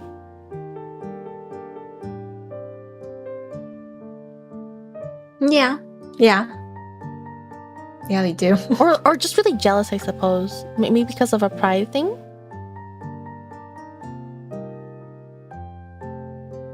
I think there was. Okay, I know there is one recent one. I heard it's actually gonna have a new season. What was it? Something about being transmigrated into an ultimate game? I forgot what the full title. Being something about a dating sim game, but it's based on a girls' auto game where it's like a matriarchy, but the main character is a guy who isekais as a mob character. Oh. I've not heard of that. I was thinking of something else completely. What is it called? Let's see. Isekai as a mob character in a dating sim. Trapped in a dating sim, the world of ultimate games is Tough for Mobs is the English title. So he played this game for his sister because she tricked him into doing it, and he passed away Or she did. playing it because he got no sleep. So he What? knows this game in and out. He calls it a really bad ultimate game with like terrible battle mechanics that make no sense. Oh But my since- god, he passed away from it. Yeah, because he got no sleep doing an all-nighter because his sister was blackmailing him to do it. Oh. So since he plays the Oh. game, he knows where all the rare items are and everything. And he decides to swoop them before the heroine can. And then playing the game, he thought the heroine was dumb as heck. And he hated all the guys. And he still hates all the guys. But he ends up, meeting the heroine and he actually... Yeah, Mofu! I think that's the name. He ends up Oh my actually God. quite liking the heroine. And then there's a villainess that... I forgot how he thought of the villainess. But in the end, he actually helps the villainess as well. And the heroine and villainess, even though they were not on good terms in the game, they actually ended up being friends because of him. Like, they are like that's kinda lesbian cute. level friends. Oh. Oh, that's a different twist. I mean, they're not actually lesbians, but it's like that. They're very fond of each other. Very close. Okay, yeah. That's an interesting twist. I thought this one was a pretty fun one. No, it It's- sounds like a lot of fun stuff can happen with that. Yeah, it was mostly about him like talking crap about the dudes, though. What did those dudes ever do to him? I think he also just disliked them from the game. I think he also disliked how they treated the main character. Oh right, because another character that was not in the game Mm-hmm. came and started seducing all of the men as if she was the heroine. So, and this girl is super fake, and he thought it was so dumb of all of them. One. Yeah, it's he just like talked crap about all of them, and then the guys were making a lot of dumb decisions. I would talk crap about that too. Yeah, and- Oh god. They didn't like how the dudes were, or he didn't like how the dudes are treating the villainess and the heroine. Is the case? Mhm. I'm That's kind of nice. trying He to avoid ends up spoilers. defending them. I think it's gonna have a second season soon. I think. Wow.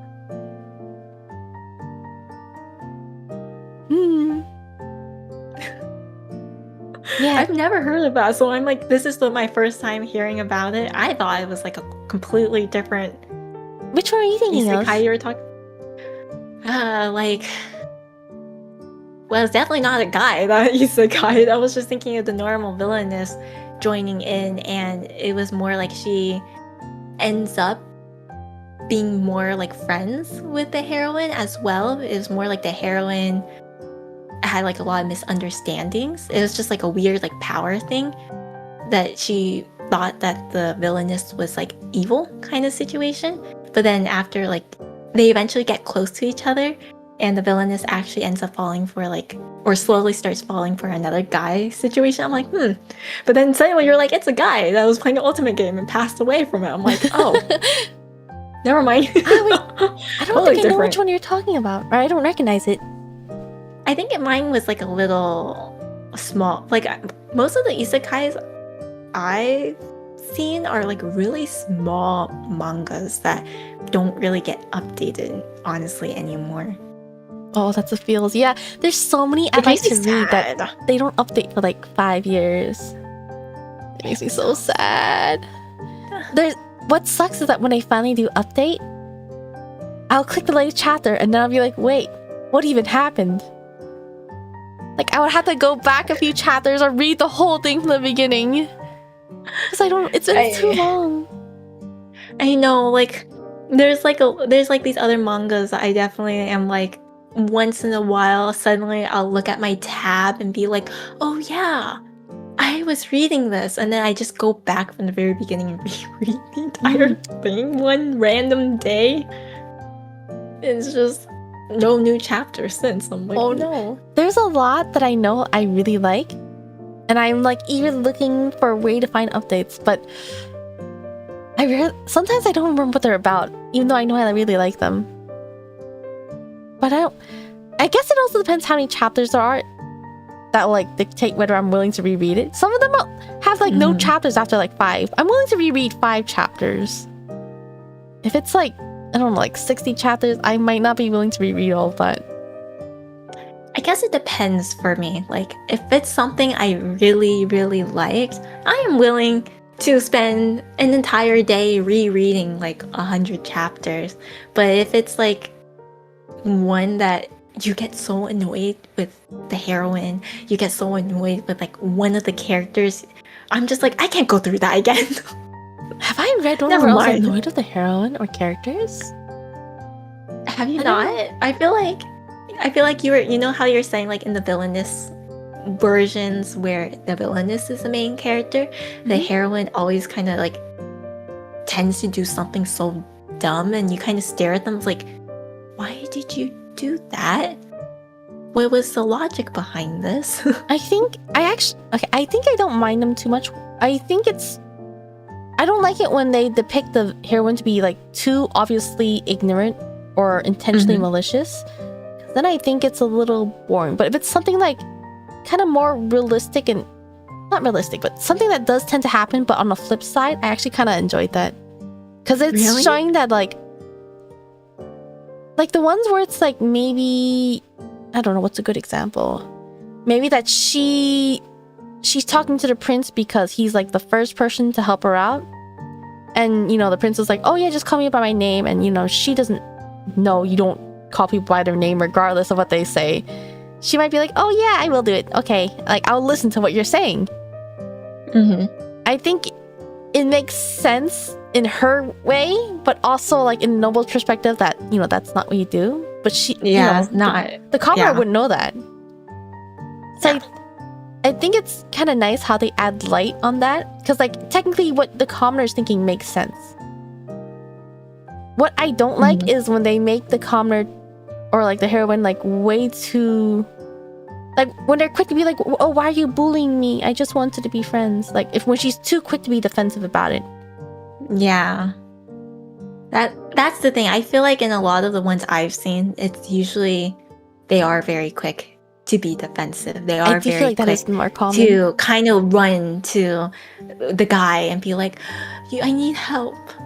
I can't do this by myself. I need help. And it's like, you can't help but stare and be like, why? Yeah, but Why? in that case, it's also kind of like they're so like it's so done on purpose and intentionally. I just kind of ignore it. I can't help it. I just stare and I'm like, no, no, I can't be like this. I just feel like I don't know. They probably exist at that point just to make the villainous look better. I know. Yeah, that's the thing. I feel like there is quite a few isekai stories that unfortunately do that on purpose to really make the villainous really not the villainess anymore. Actually, oh gosh, we're entering more ranting territory for me. Let's see. Do you know the Shield hero? I've heard of it, I feel like. So I actually I think at least season 1 is really popular. I like how I think the premise is that so some sussy king summons, you know, a bunch of heroes from another world. There's one for each type of weapon. You have a sword hero, a spear hero, a bow hero, and a shield hero.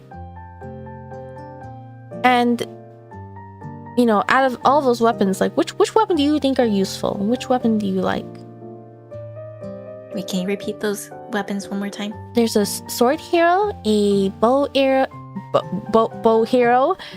spear hero, and a shield hero.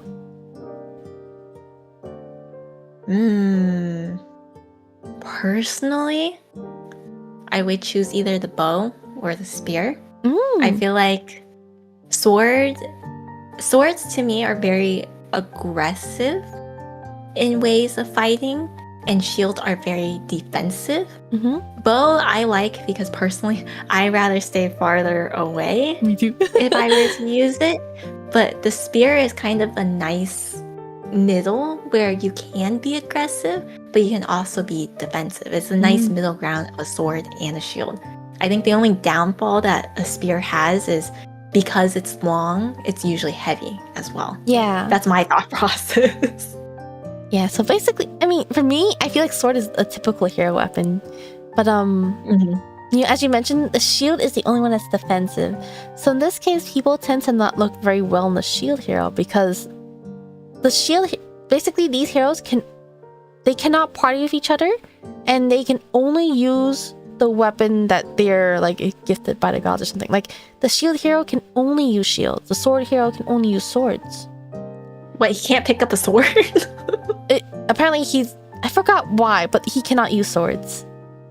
He just falls over with the sword? I forgot. Does anyone remember why? I forgot. He did try to, like, you know, use the weapon. Yeah, he can't equip it. It breaks when he equips it. I forgot what the logic behind it is, but I know he cannot use it. Wow, that's like the worst curse in the world. Yeah, exactly. So the thing is, no one wants to party with the shield hero because he can only defend, is what their mindset. They have to fight for him. So people, I guess the thought process though for me is like I'm so used to the games where they get more creative with the weapons that you can still use the shield as a weapon. It's more like you have to ram yourself into people or, you know, like toss the shield around in a sense, not a traditional shield usage. Yeah, so that's actually one thing I like about the series. They try to bring justice to shields because even me myself, I don't even use shielders. Why would I use a shield when I can just heal? You know, like I definitely do not look up to shields. So this one was definitely trying to bring justice to shields. So that was nice. So in this world, people don't like shields because of that. Like they also do not think much of shields. They don't think outside the box. Yeah, so they tried to set him up. They tried to betray him. He goes into his edgy arc, has to pick up slave girls because no one likes him and he doesn't trust anyone. The typical trope, okay? Yeah, exactly. And then what I don't like is that what starts to happen is he, as the slowest member, he has to progress slower because he's stuck using a shield. But he would progress to certain worlds. Not worlds. He'll progress to towns. And they'll be like, please help us. The sword hero came by here. He helped us kill something, but he didn't clean it up. And now we have disease everywhere. So the shield hero has to clean up after it. And then when he meets the sword hero, he goes like, you're so worthless. You couldn't even clean up everything properly. Blah, blah, blah. Like, yeah, the sword hero, it was the sword hero's fault for not properly cleaning up. But like, would you have known to clean up corpse? Like, would you have done it? It seems, this happens like a few times.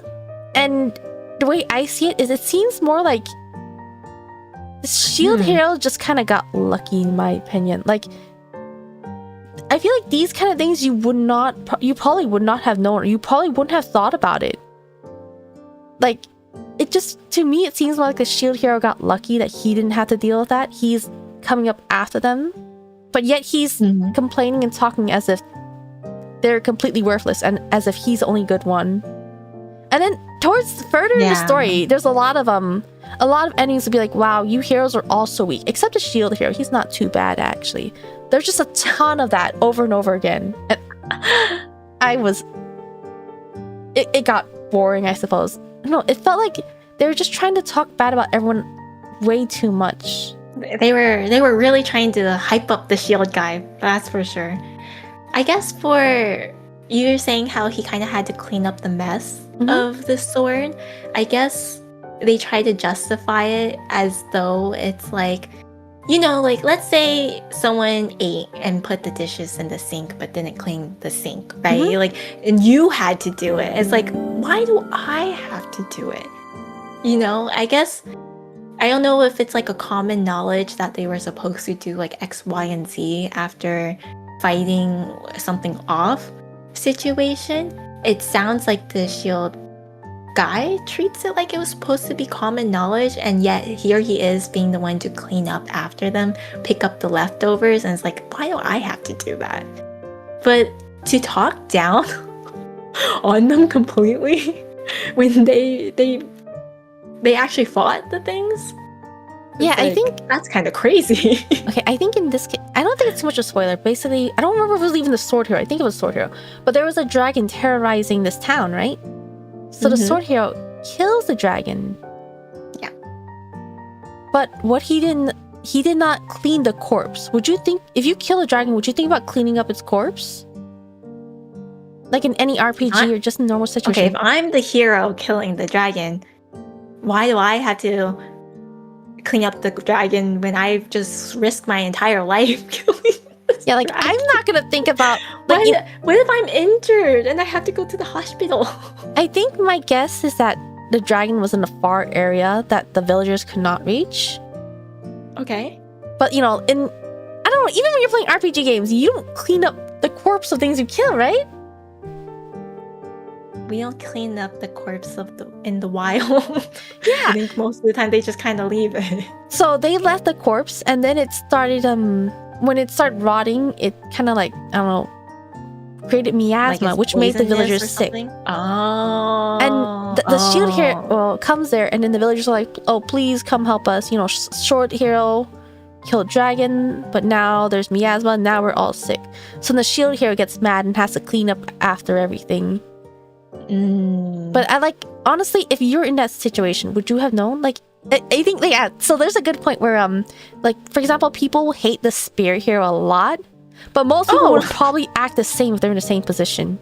I feel like that's the case here. So I did not like how the shield hero, he is extra mad at them because, like, the princess set him up. She pretended to be his friend just to set him up and frame him, and none of the heroes were willing to believe him.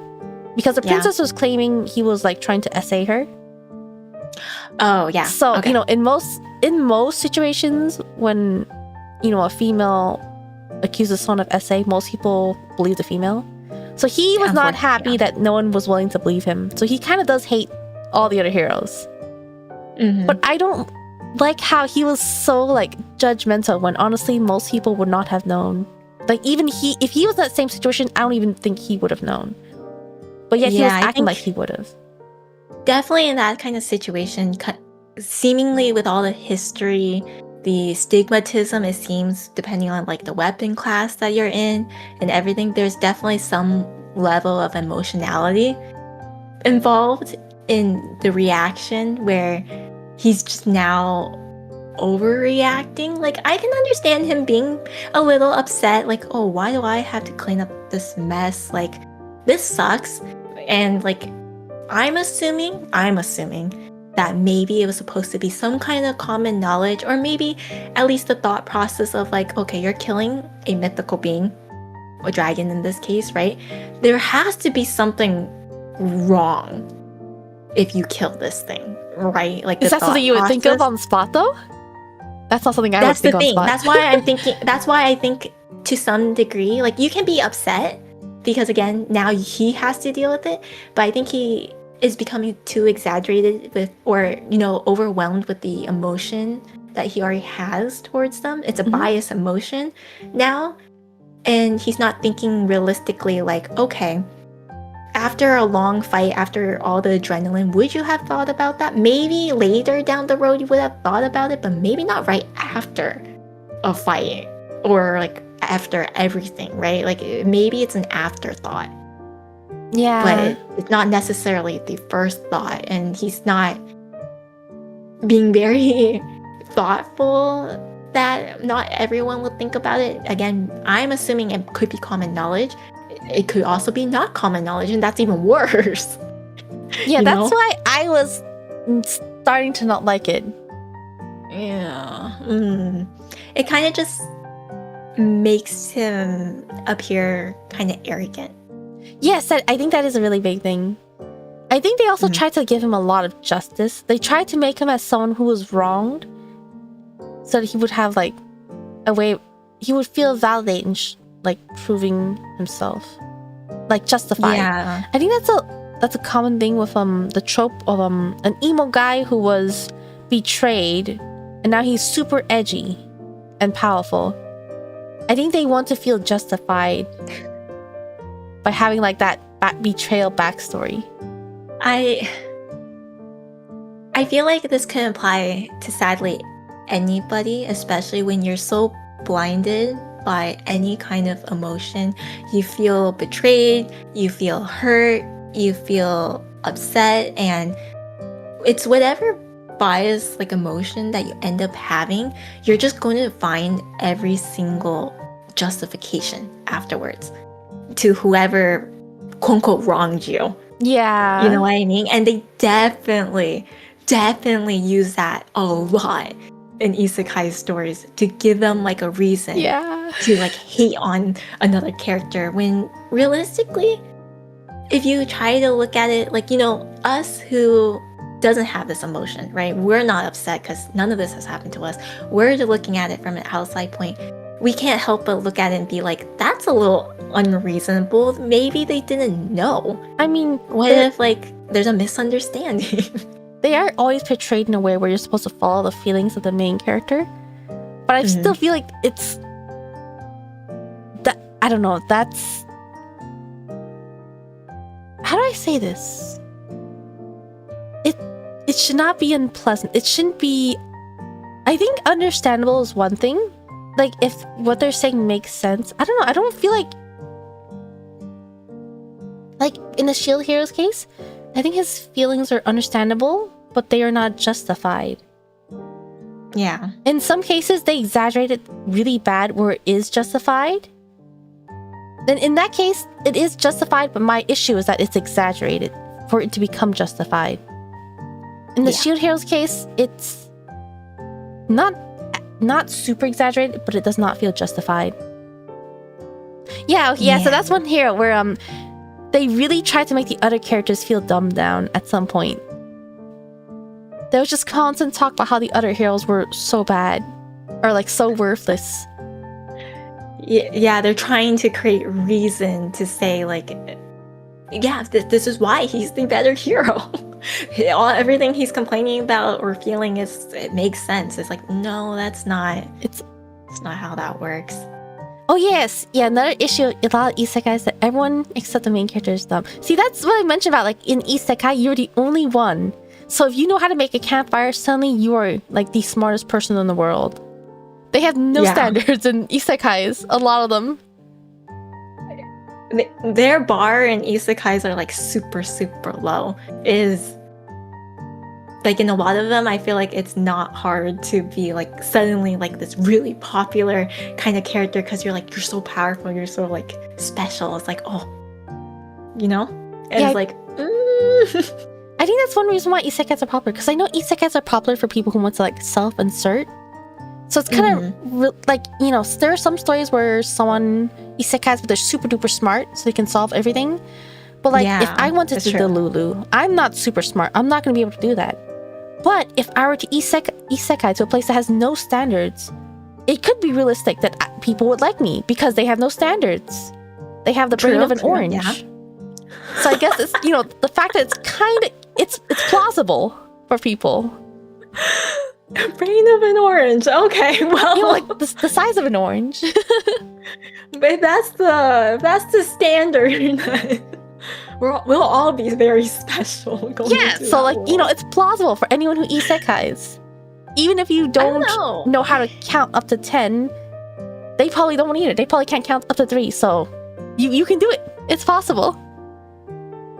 I guess for me, like if I self-inserted myself into an isekai, I would actually like some challenge. Like, you know, like there's the stories where the heroine is inserted into this world and she is just thrown into the situation where she has to learn everything, and all the people in that world definitely looks down on her because they're like, where have you been the last 20 years? How do you not know this? This is common knowledge.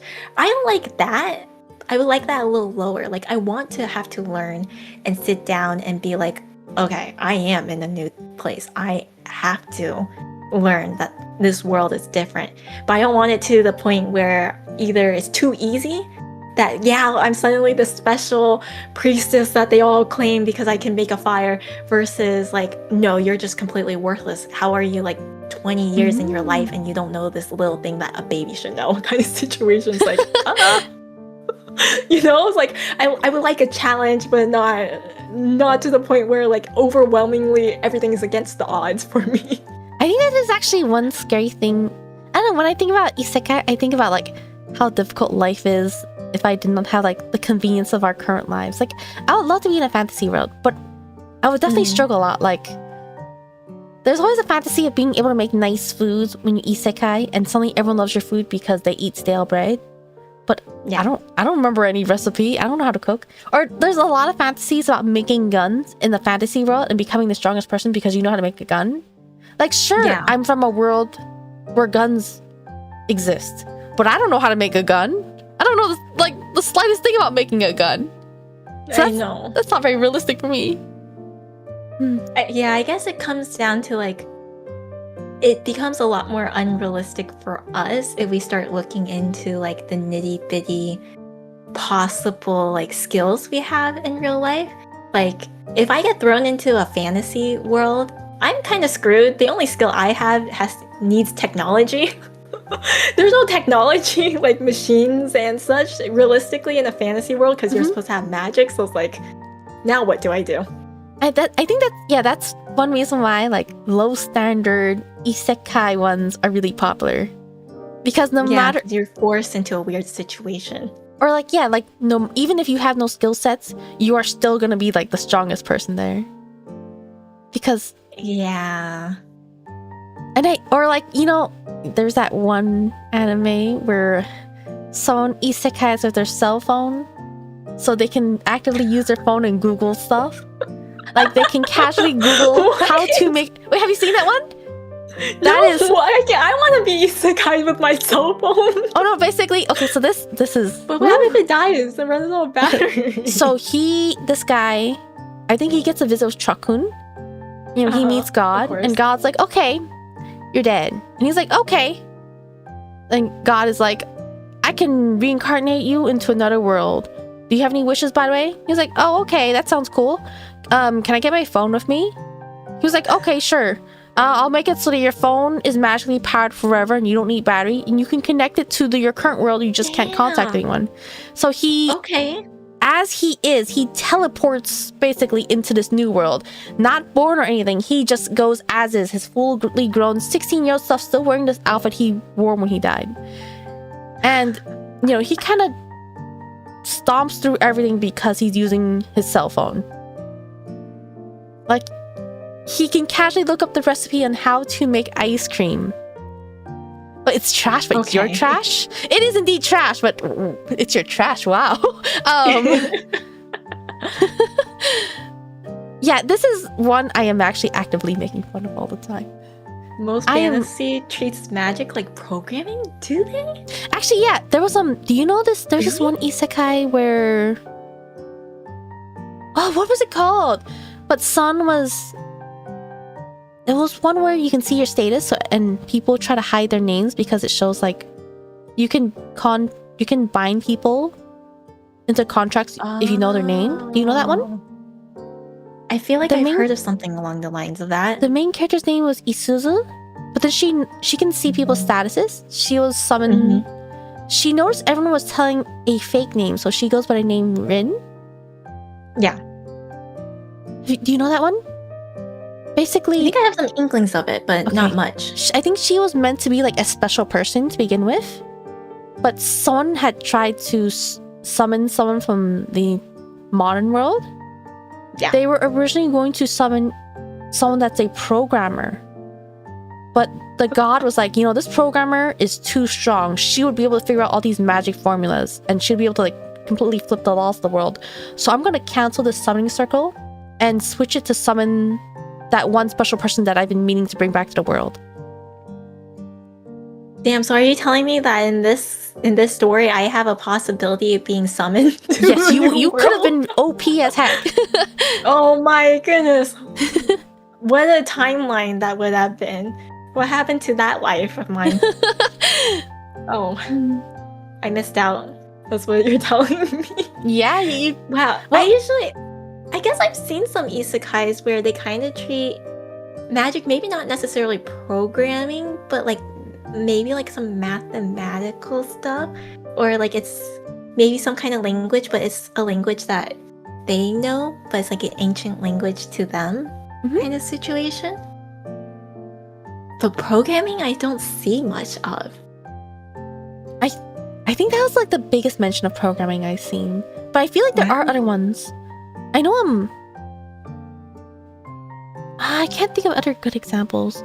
Okay, because Tanya is also one isekai I really liked. Was it the Saga of Tanya the Evil? Is that the name? Have you watched it? I have not. I actually really like that one. I'm coming to learn I really do live in a rock. Holy. You could have become a saint, Isa. Yeah, so Tanya is about a businessman who is very much a businessman. Like, they go for the gains. I think someone pushed him off into a train. So he dies and he reincarnates as this young little girl. Yeah, Train-kun. He reincarnates as this young little girl with high magical aptitude. And he becomes like a military commander as a little girl. I can't remember. Oh, because I know he does keep his like business skills, right? But was his magic just purely innate? Did he have any did he use any skills to help him improve his magic? Maybe it's just purely innate. But yeah, it's a little girl with definitely the mindset of an evil businessman. Okay. It is interesting, but it's mostly warfare too. Strategic combat, yes. I don't even know if it's strategy combat actually. I don't remember much. Oh. It's been so long. I just know it's about they're trying. So her goal is like to rank up and get a comfy life, I believe. Okay. Then fair goal in life. But he does some. I don't even know if they are like morally okay.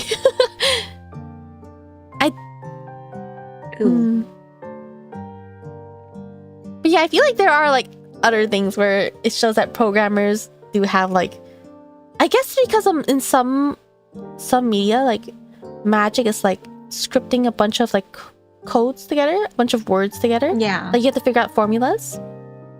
Yeah, that's why I've definitely seen like quite a few where they make it more like math.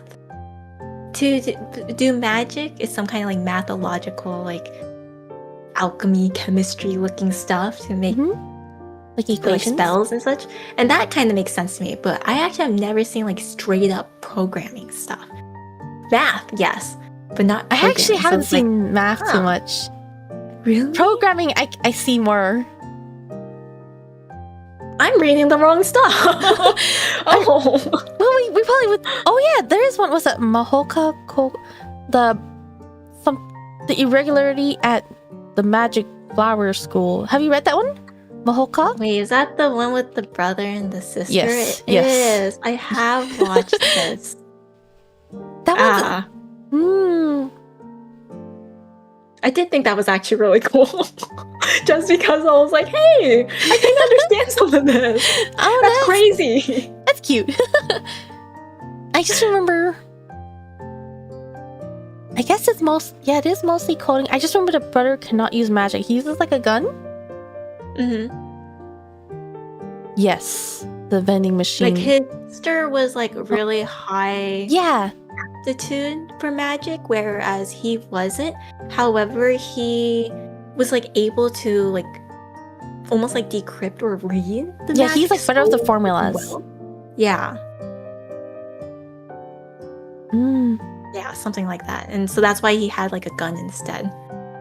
Yeah, I think so. Something like that. I don't know if I'll thrive in that world. I don't think I will. Knowing programming versus like applying is like two different things, unfortunately. Oh, that is actually true. Oh no. Unfortunately, there's the application version versus just the theory base. That is true. But this is gonna be a bit of a jump. Someone mentioned it earlier. I couldn't find a good chance to mention it, but one thing I really do like about... Actually, no. For me, what makes a really high standard of any fantasy in general, actually, is the world building. So, like, my top isekais, they have really good world building. So I think, for me, world building matters a lot, actually. I can agree with you on that. I personally, any story for that matter, it doesn't even need to be That's true. isekai. Like, I feel like world building, a lot of thought into the lore and the world that you're gonna be taking place in the story really has to be like well written, well detailed, well thought, because it just makes it that much more interesting, in my opinion. Definitely. It's so nice seeing something like really well thought out too. Okay, this suddenly reminds me. You know the daily commission at Inazuma about that one writer guy? Yeah. Who's constantly trying to add superpowers to his main character as a plot device? Yeah. Yeah, that is a lack of world building right there. They're just constantly trying to break their own rules. I'm not hoping this doesn't sound very mean, but I feel like all of us, like as children, like when we play games or like like play with like our imaginary friends, it's kind of like we always have to add this special rule to only ourselves. I have the magic power. Or like if you play with other people, I know Rudy and we used to essentially role play with each other and play with like invisible quote unquote friends. I love role playing. We always had to choose like, okay, we're all magical, right? But we had these special powers. These special powers? The special powers, One dilemma I had when it came to like the role playing or play pretend. What exactly did you do when you did play pretend?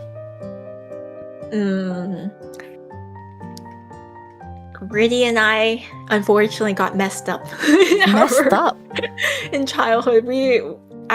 My dad did not care what contents we watched, so unfortunately we got our hands onto like anime really early, or like some of the anime shows that weren't necessarily for kids. Like we were already into watching like Bleach, for example. That's okay. And we would sneak it between our mom, because that was definitely a show our mom would not like. Things like that. Or we watch like we watch a lot of action like animes, a lot of the shonen kind of animes.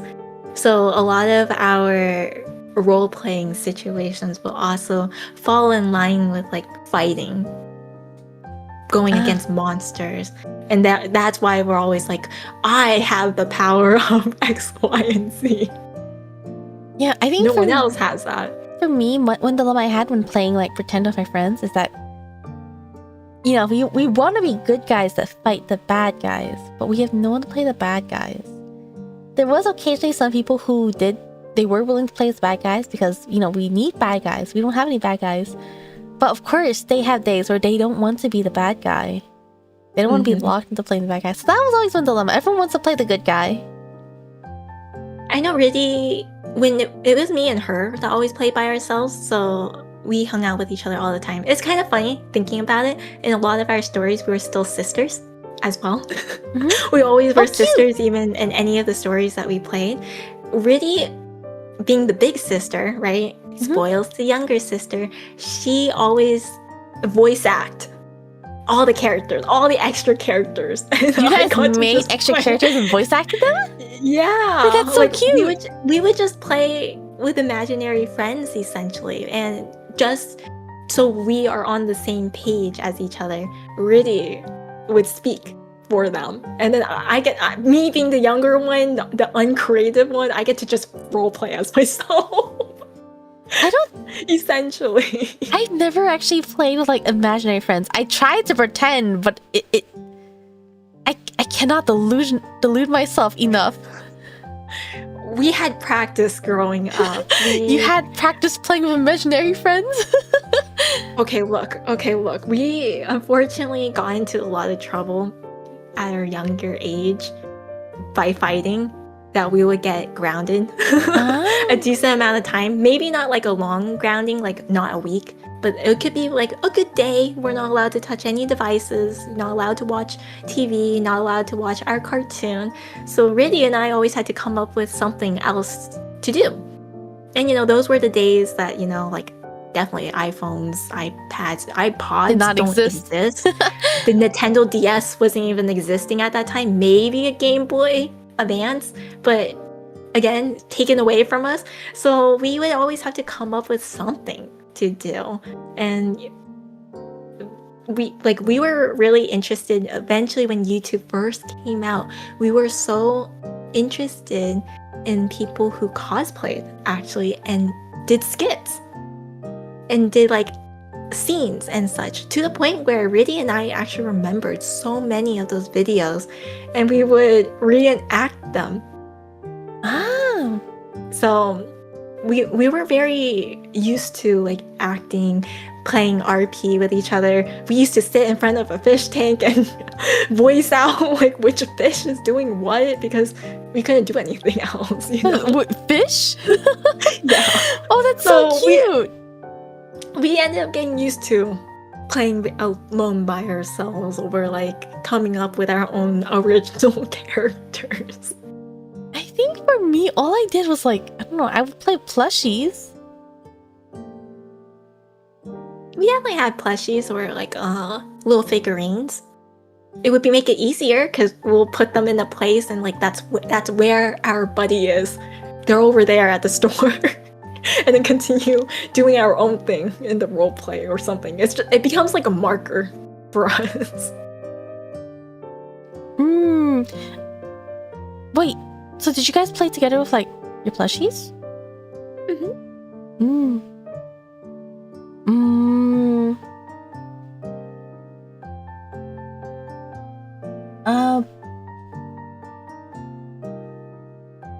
I don't know, like for me, I played with plushies a lot. I never... Oh, maybe because for me, I played by myself though, not with like anyone else. In most cases.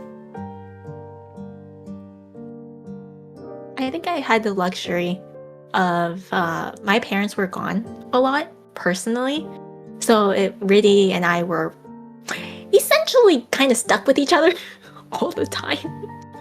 Poor Riddy. So it was either we had to play by ourselves, which in the end you would end up still role playing, I guess, by yourself rather, or we had each other.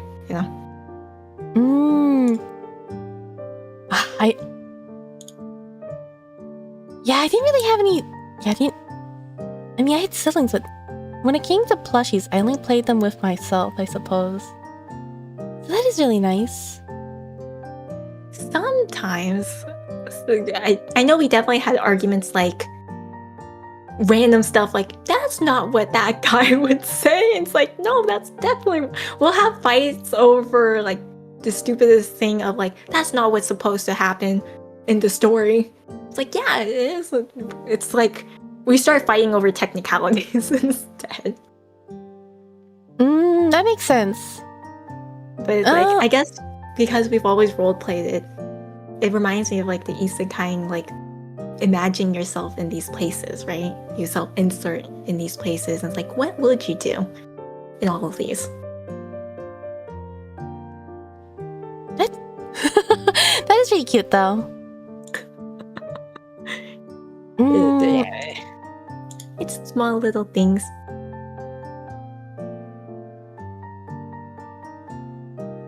Wait, I forgot what the topic was before we started getting into the plushie talk.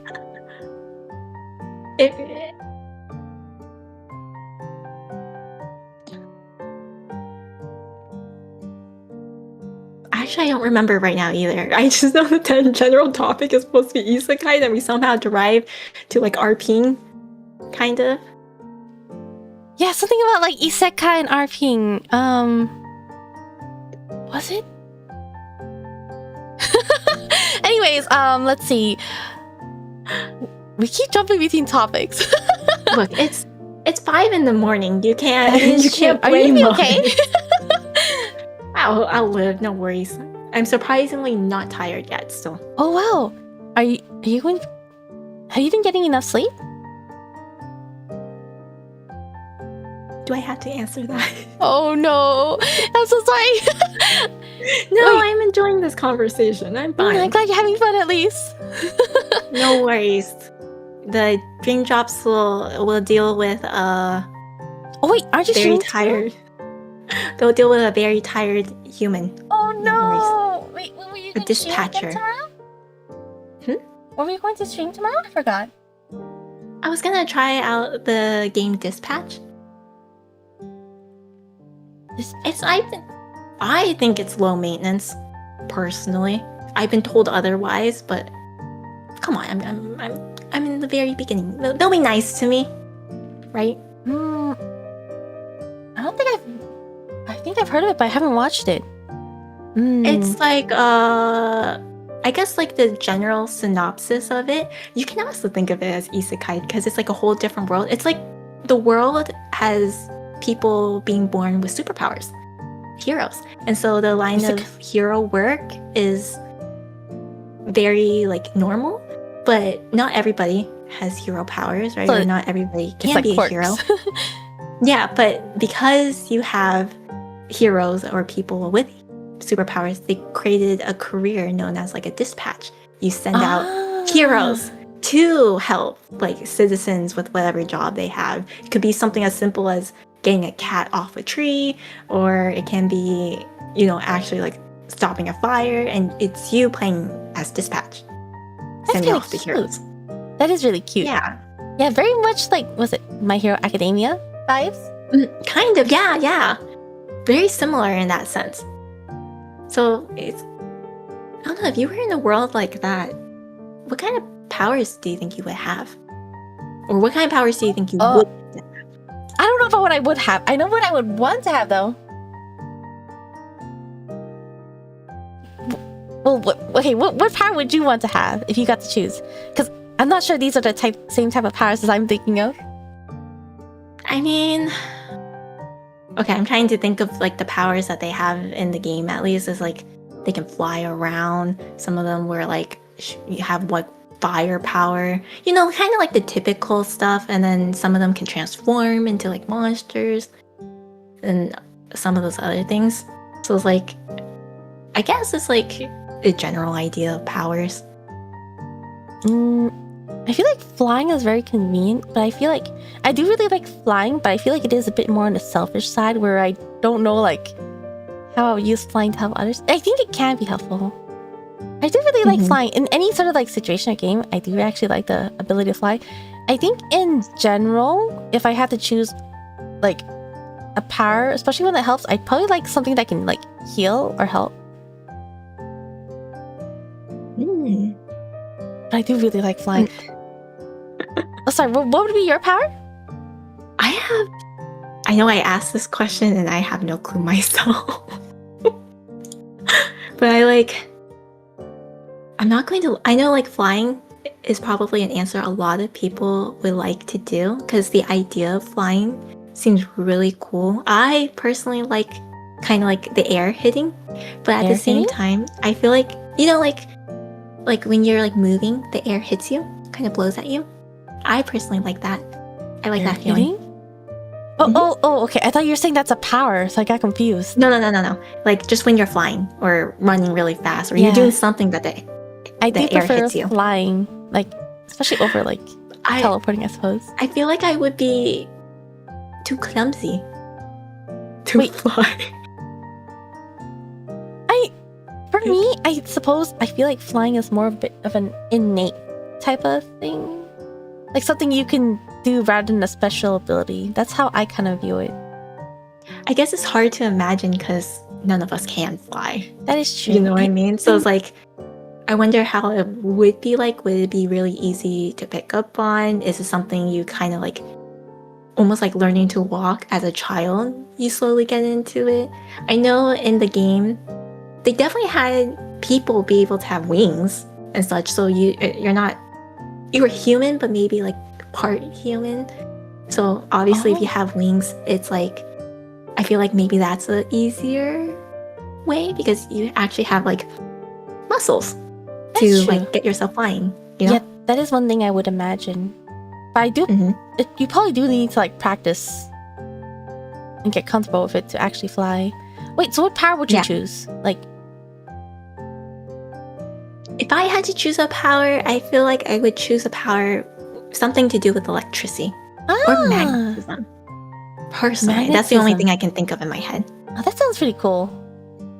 I don't know. It's just I've seen some stuff, and I know like I feel like fire is a very common power, but I'm like, but lightning, but sun, but, you know, sparks. Wait, so you like fire? Not fire, but I like electricity. I know Rizzy likes fire. That's a whole other thing. I'm probably adverse to fire, to be honest, because I know like a lot of these like isekai stuff have like elements. I would probably almost I would pretty much never go with fire. I wouldn't go with fire either. If it was like an isekai element, I feel like the general answer for me would be ice, water kind of situation. I feel like that's the easiest to me. It's like you can't hurt. Well, okay, not like you can't hurt yourself with it, but I feel like it's more gentler in nature. But at the same time, I feel like I do think lightning and electricity is just cool. And like, I don't know. For me, I just want to be cool. I don't know. Lightning is not one I've ever thought about. I don't think I would personally, but I think it's really cool. I think the only thing, I don't know why, but this suddenly reminded me of Avatar. Because like, there's like, within the fire element, there's like some special cool people that can use lightning, right? Yeah. They can somehow like generate lightning instead. Or blue fire, I think was like another. But then in earthbending, instead of rocks, they can mold metal. Yeah. But the logic behind that one makes a more sense. It's like they try to use chunks of earth, right? Inside the metal? Yeah, they claim that the metal had chunks of earth.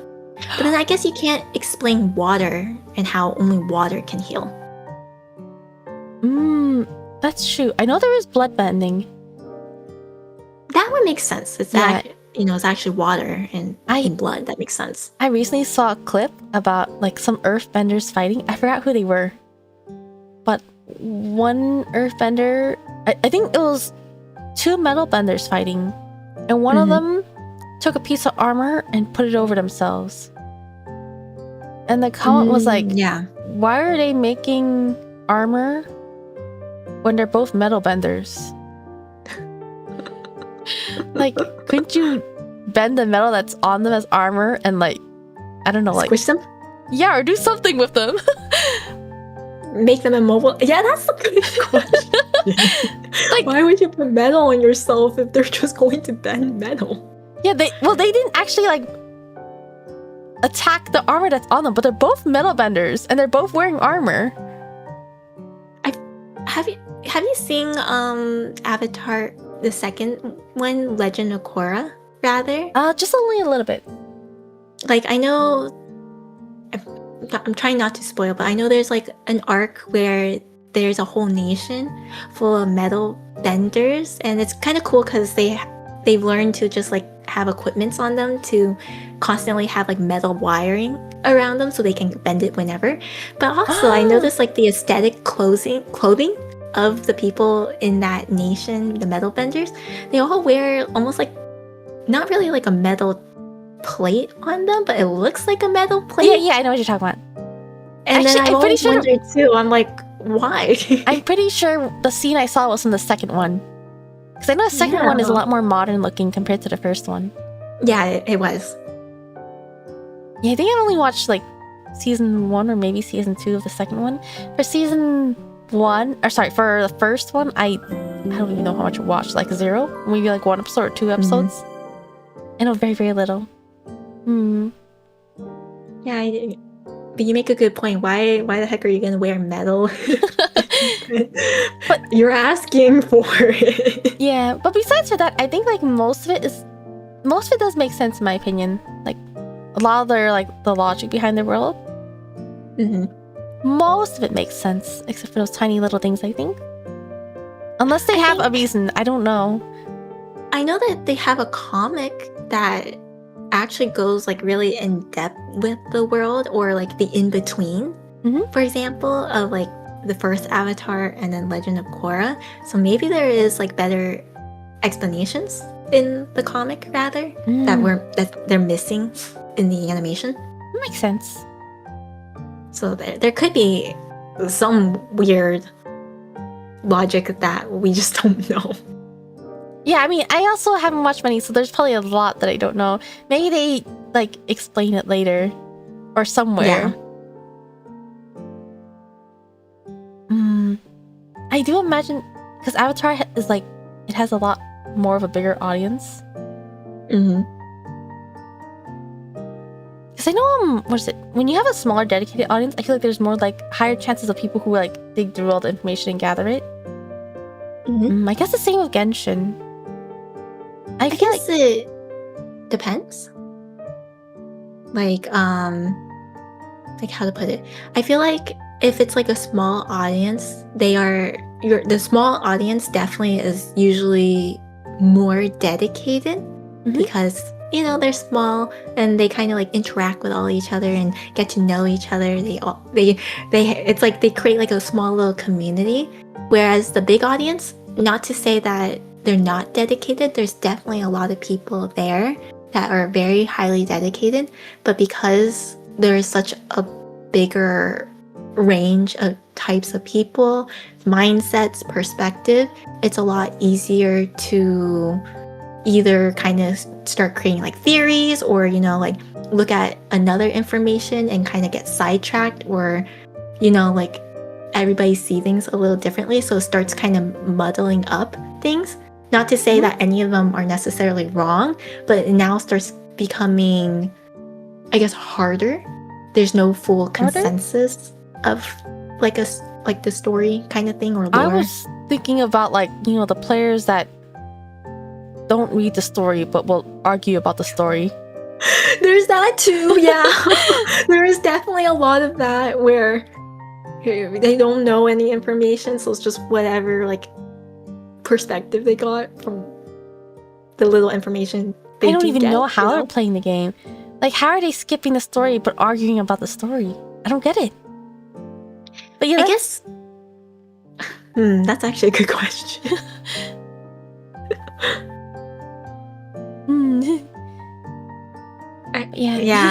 I guess it's just they think that they do understand the story from whatever quest they did, but the hard part about Genshin, and they definitely do this for Star Rail as well, is they really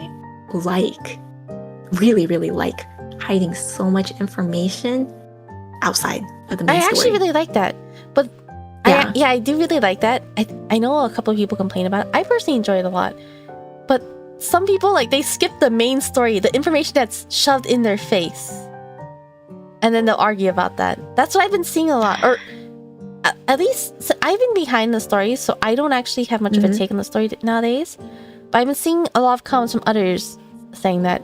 Like, for myself, I used to be really big on, like, lore and theory crafting on Genshin. But the moment I fell behind, starting with Sumeru, once I started falling behind just a little bit, I no longer felt validated to actually, like, come up with any of, like, theories. This is why I only keep up with certain characters. I feel I like Genshin writing a little bit better than Star Rail. I think I've mentioned this many times before. I personally think Genshin's writing is at least more concise and a little bit more. They have a like end goal right now. In Star Rail, they have an idea of what they're going for. Yeah, Star Rail, it kind of like, now we kind of have a better end goal, but getting there seems very muddled, where it's really everywhere, and so it makes things harder to feel concise with, personally. And then on top of that, they definitely have the hard reality of their gacha game. So they always have to add new characters, and all those new characters have a story, and all those stories have like different plot points and like details, and they're just making it a lot harder on themselves. And so it starts to kind of mesh everywhere. So personally, I've always had an easier time just paying attention to like certain characters and their lore. It's sad, but it's true. Yeah, that makes sense. I think I forgot one point that I was going to say, but I do actually think that is one bad point about Gacha.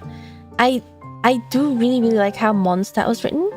They only had like just the Luke, Jean, and Venti in the main story, and a little bit of Barbara, I suppose. You know, just a little bit of these characters. But people asked, you know, for more playable characters to be interacting. So now it feels like they have to constantly force, like they have to keep creating new characters because it's a gacha game. But they have to keep trying to find ways to force them in the story, even though the story would not change whether they existed or not. That's one bad thing, in my opinion. I guess that's why a lot of the current story, ever since I feel like since Sumeru, honestly, because in Inazuma, I feel like they kind of tried to do this, but it wasn't very successful. Hence why, unfortunately, the story in Inazuma kind of fell flat for many, or at least felt like it fell flat for many. I actually was okay with it, but I can see a lot of the plot holes. I can see like why a lot of people were really disappointed when this was supposed to be the very first nation to come out after the release of the game. But especially like since kind of Inazuma moving onwards, they definitely tried to have like every single character introduced in that region somehow at least included in the main story. And it definitely becomes more evident, I feel, after Fontaine. Like Sumeru, they were able to get away with some characters, for example, coming in late. Like Kaveh, for example, never came in until a lot later. But with these other characters, like they definitely had like majority of the cast part of the main story at some point. Yeah. And then they start scattering a little bit of these extra side characters, like Escoffier suddenly, Fontaine, but wasn't there. I think oh gosh. I do remember what I was about to say earlier though. What is it? I've heard that in the latest Star Rail quest, they try to like patch up some things with Penokoni. Oh. So that's my rant there. Oh. Yeah, that's kind of like more extreme case of how I feel like, you know, with shoving in Escoffier and stuff last minute. Did you want to talk about your rant? Oh, should we say that for a different day? No, I don't mind. I mean, let's go. Like, they did some good things about it because they genuinely did try to tackle some issues with Penacony. Like, I forget, you kind of did most of the Penacony story, if I remember correctly, right? Yes, I finished. Kind of did finish. Yeah. So, you know, Penacony, they kind of had like a huge concept of everyone is suspicious, and then the dream motif, and then all this different stuff. It gets really confusing very quickly. And then because they had like so many players in the story, a lot of them didn't get like a lot of limelight. We got to definitely see some of them more than others. The IPC, for example, the family for Harmony. You got to kind of see their motives a lot better, but a lot of the other characters, you really didn't know why they were there. And so the second part of the story really does fix that, at least for the Celeron hunters. It really does fix like, oh, what actually happened. However, in doing that, while they did fix a lot of the plot holes of like, oh, what did Firefly do during this time? Because she wasn't with us during this scene. Where was she? What was she actually doing? It created more plot holes. In all honesty, because I guess you can say that the ending you remember of Penacony was not real. Not all of it. That's what I've heard. You remember the happy parts and kind of filled up the hole, essentially, with your imagination, was the plot. But in doing so, it now puts a lot of the other situations to question. it did cover up some holes, but it now just puts a lot of other things to question, like especially like after your fight with Sunday, I think is where a lot of now the big questions are raised, because you go onto the boat, you have Jade and Topaz do the exchange with the head of the family at the current moment. A lot of people now have questions of like how much of that came true because of what happens with Firefly. Because Firefly plays actually a huge part during that part of the story, at least in the initial. But now that you get the real ending of what happened, a lot of people are like, did that actually still happen? Like, what happened there? And then they still didn't answer questions either for certain characters too. They really put a spotlight on Firefly, which is great. We got to know more about the Stellaron Hunters, which is very big, role in the story, the Stellaron Hunters. It gave us a really good idea, like more regarding the Stellaron Hunters' role in all of this. However, it still never touched up on a few other characters that I felt like had no shine anyways from the initial Pentaconi story, and they still got even worse treatment because they barely showed up in this second part. So it's it felt really unnecessary, and they had such an ambitious goal of adding all these people in, and they really under-delivered. Because I feel like that happens a lot with gacha games. Like, or I guess maybe particularly how Genshin has been doing it as well. I feel like Genshin has been more successful, surprisingly. Lately, I think they've been doing a lot better job, but I also feel like they've been making the characters more significant in the story. Like, Lama was really relevant to the story. I still think Shunha was such a random add-on. She is such a random add-on. Like, I can kind of justify, not all the same characters have to be glorified. It can be different people, that's fine. But Shunha really just came out of nowhere. It was given such a significant role and just walked out. She was really only important for the one lantern ride. Yeah. Or I forgot what exactly she did. Osial's wife. Yeah. There you go. Was still existing, and she helped fight him off for the lantern rite, and then done. Yeah, that was. And now she's like being integrated back into human society or something. They brought her in, and then that's all they did with her. Yeah, a lot of these characters, they make like one-time event thing significant and never again. That's the thing. I know in Star Rail, it is nice that they definitely shine a light very specifically on more characters. Like, again, that the IPC is very like a big important group. They definitely come back over and over again. Stellaron Hunters, always coming back too. So they definitely do shine a light on some of these groups. But it does kind of feel underhanded that that these other characters are not going to have much of a role, and that's fine. But they don't even give them a big role in the story that they're supposed to be in temporarily. Just like and just give it back to the others, Yeah, just like all those love interests in the harem animes. Exactly. It's like it's pointless. It's like, okay, yeah, you're introducing us a new character, new variety, new taste.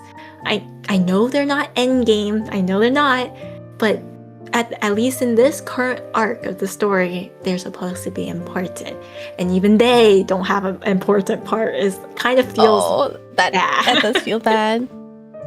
Just a little. I guess they were building up for some parts of the story. Like one of the characters that definitely got a little bit more light shined on her was like not Dahlia, Black Swan. You learn a little bit more about the memo keepers. And she played a pretty big part, I think, in Ant Forest as well. But I felt like they didn't put a lot of light on Sparkle. But I guess they're leading up to the fact that that's what I'm assuming. That's why they didn't put a light on her. But then, as Dim said, Rappa. Yeah, I was like, Rappa, that's right. Where the heck does Rappa go? Argentine? Why is he there? Argentine is the most random thing ever. He just randomly comes out and is like, I'm beautiful, and then disappears. Mr. Worldwide? He's actually just everywhere? Yeah. He's just there to spread beauty of Lyriel. I mean, maybe that is lore compliant. You know, maybe that fits. He's Ito Star. I mean, I'm okay with Argenti. Ito's I actually like his personality. He's pretty funny. Yeah, I'm fine with Argenti. But he's actually so random.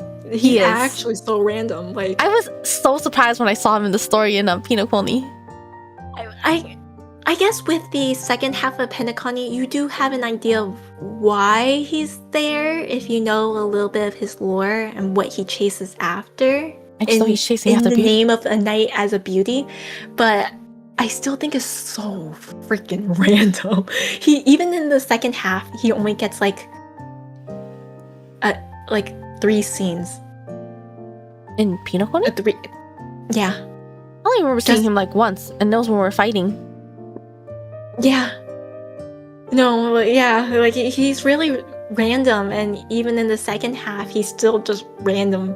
You kind of have a better knowledge of why he's there, but it's like, it's so barely anything.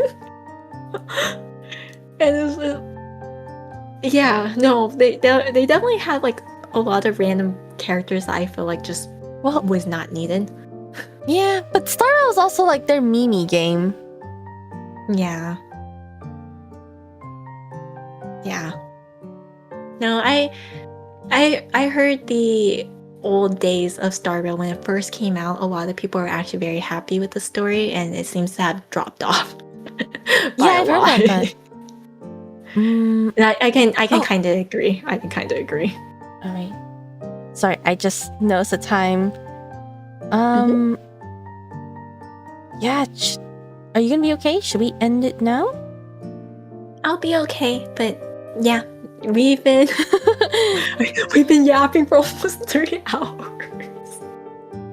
Yeah, thanks for joining in my chatting. Oh my gosh.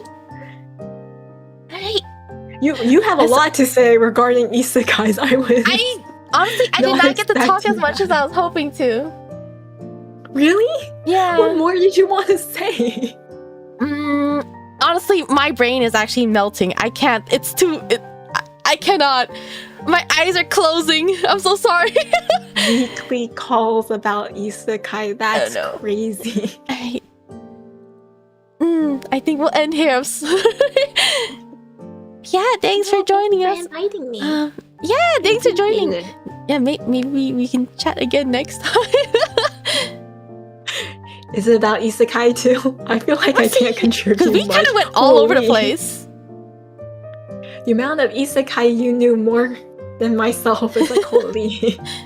I know nothing. I mean, there's a lot of topics we can cover. Yeah. Okay. Yeah, we'll figure that out. Anyways, we'll probably end here. I'll leave you to do your ending screen. But thank you for I'm just gonna end. me. Yeah, thanks for joining. I'm just gonna end. Yeah, thanks for joining. And thank you everyone for coming to listen to us. Yeah, I actually was hoping to be able to, chat with the chat and Issa at the same time with everyone, but I got so absorbed. Thank you for the hydrate. Alright, I'm gonna go ahead and end now, if that's okay. Yeah, that's fine. No worries. I'm just here. Yeah, thanks everyone for coming. Hope you guys have a good day or good night. It is 6 a.m. I'm gonna knock out. Alright. Hope to see you guys again next time. Bye bye. Have Good sweet night. dreams, everybody. Good night. Good night.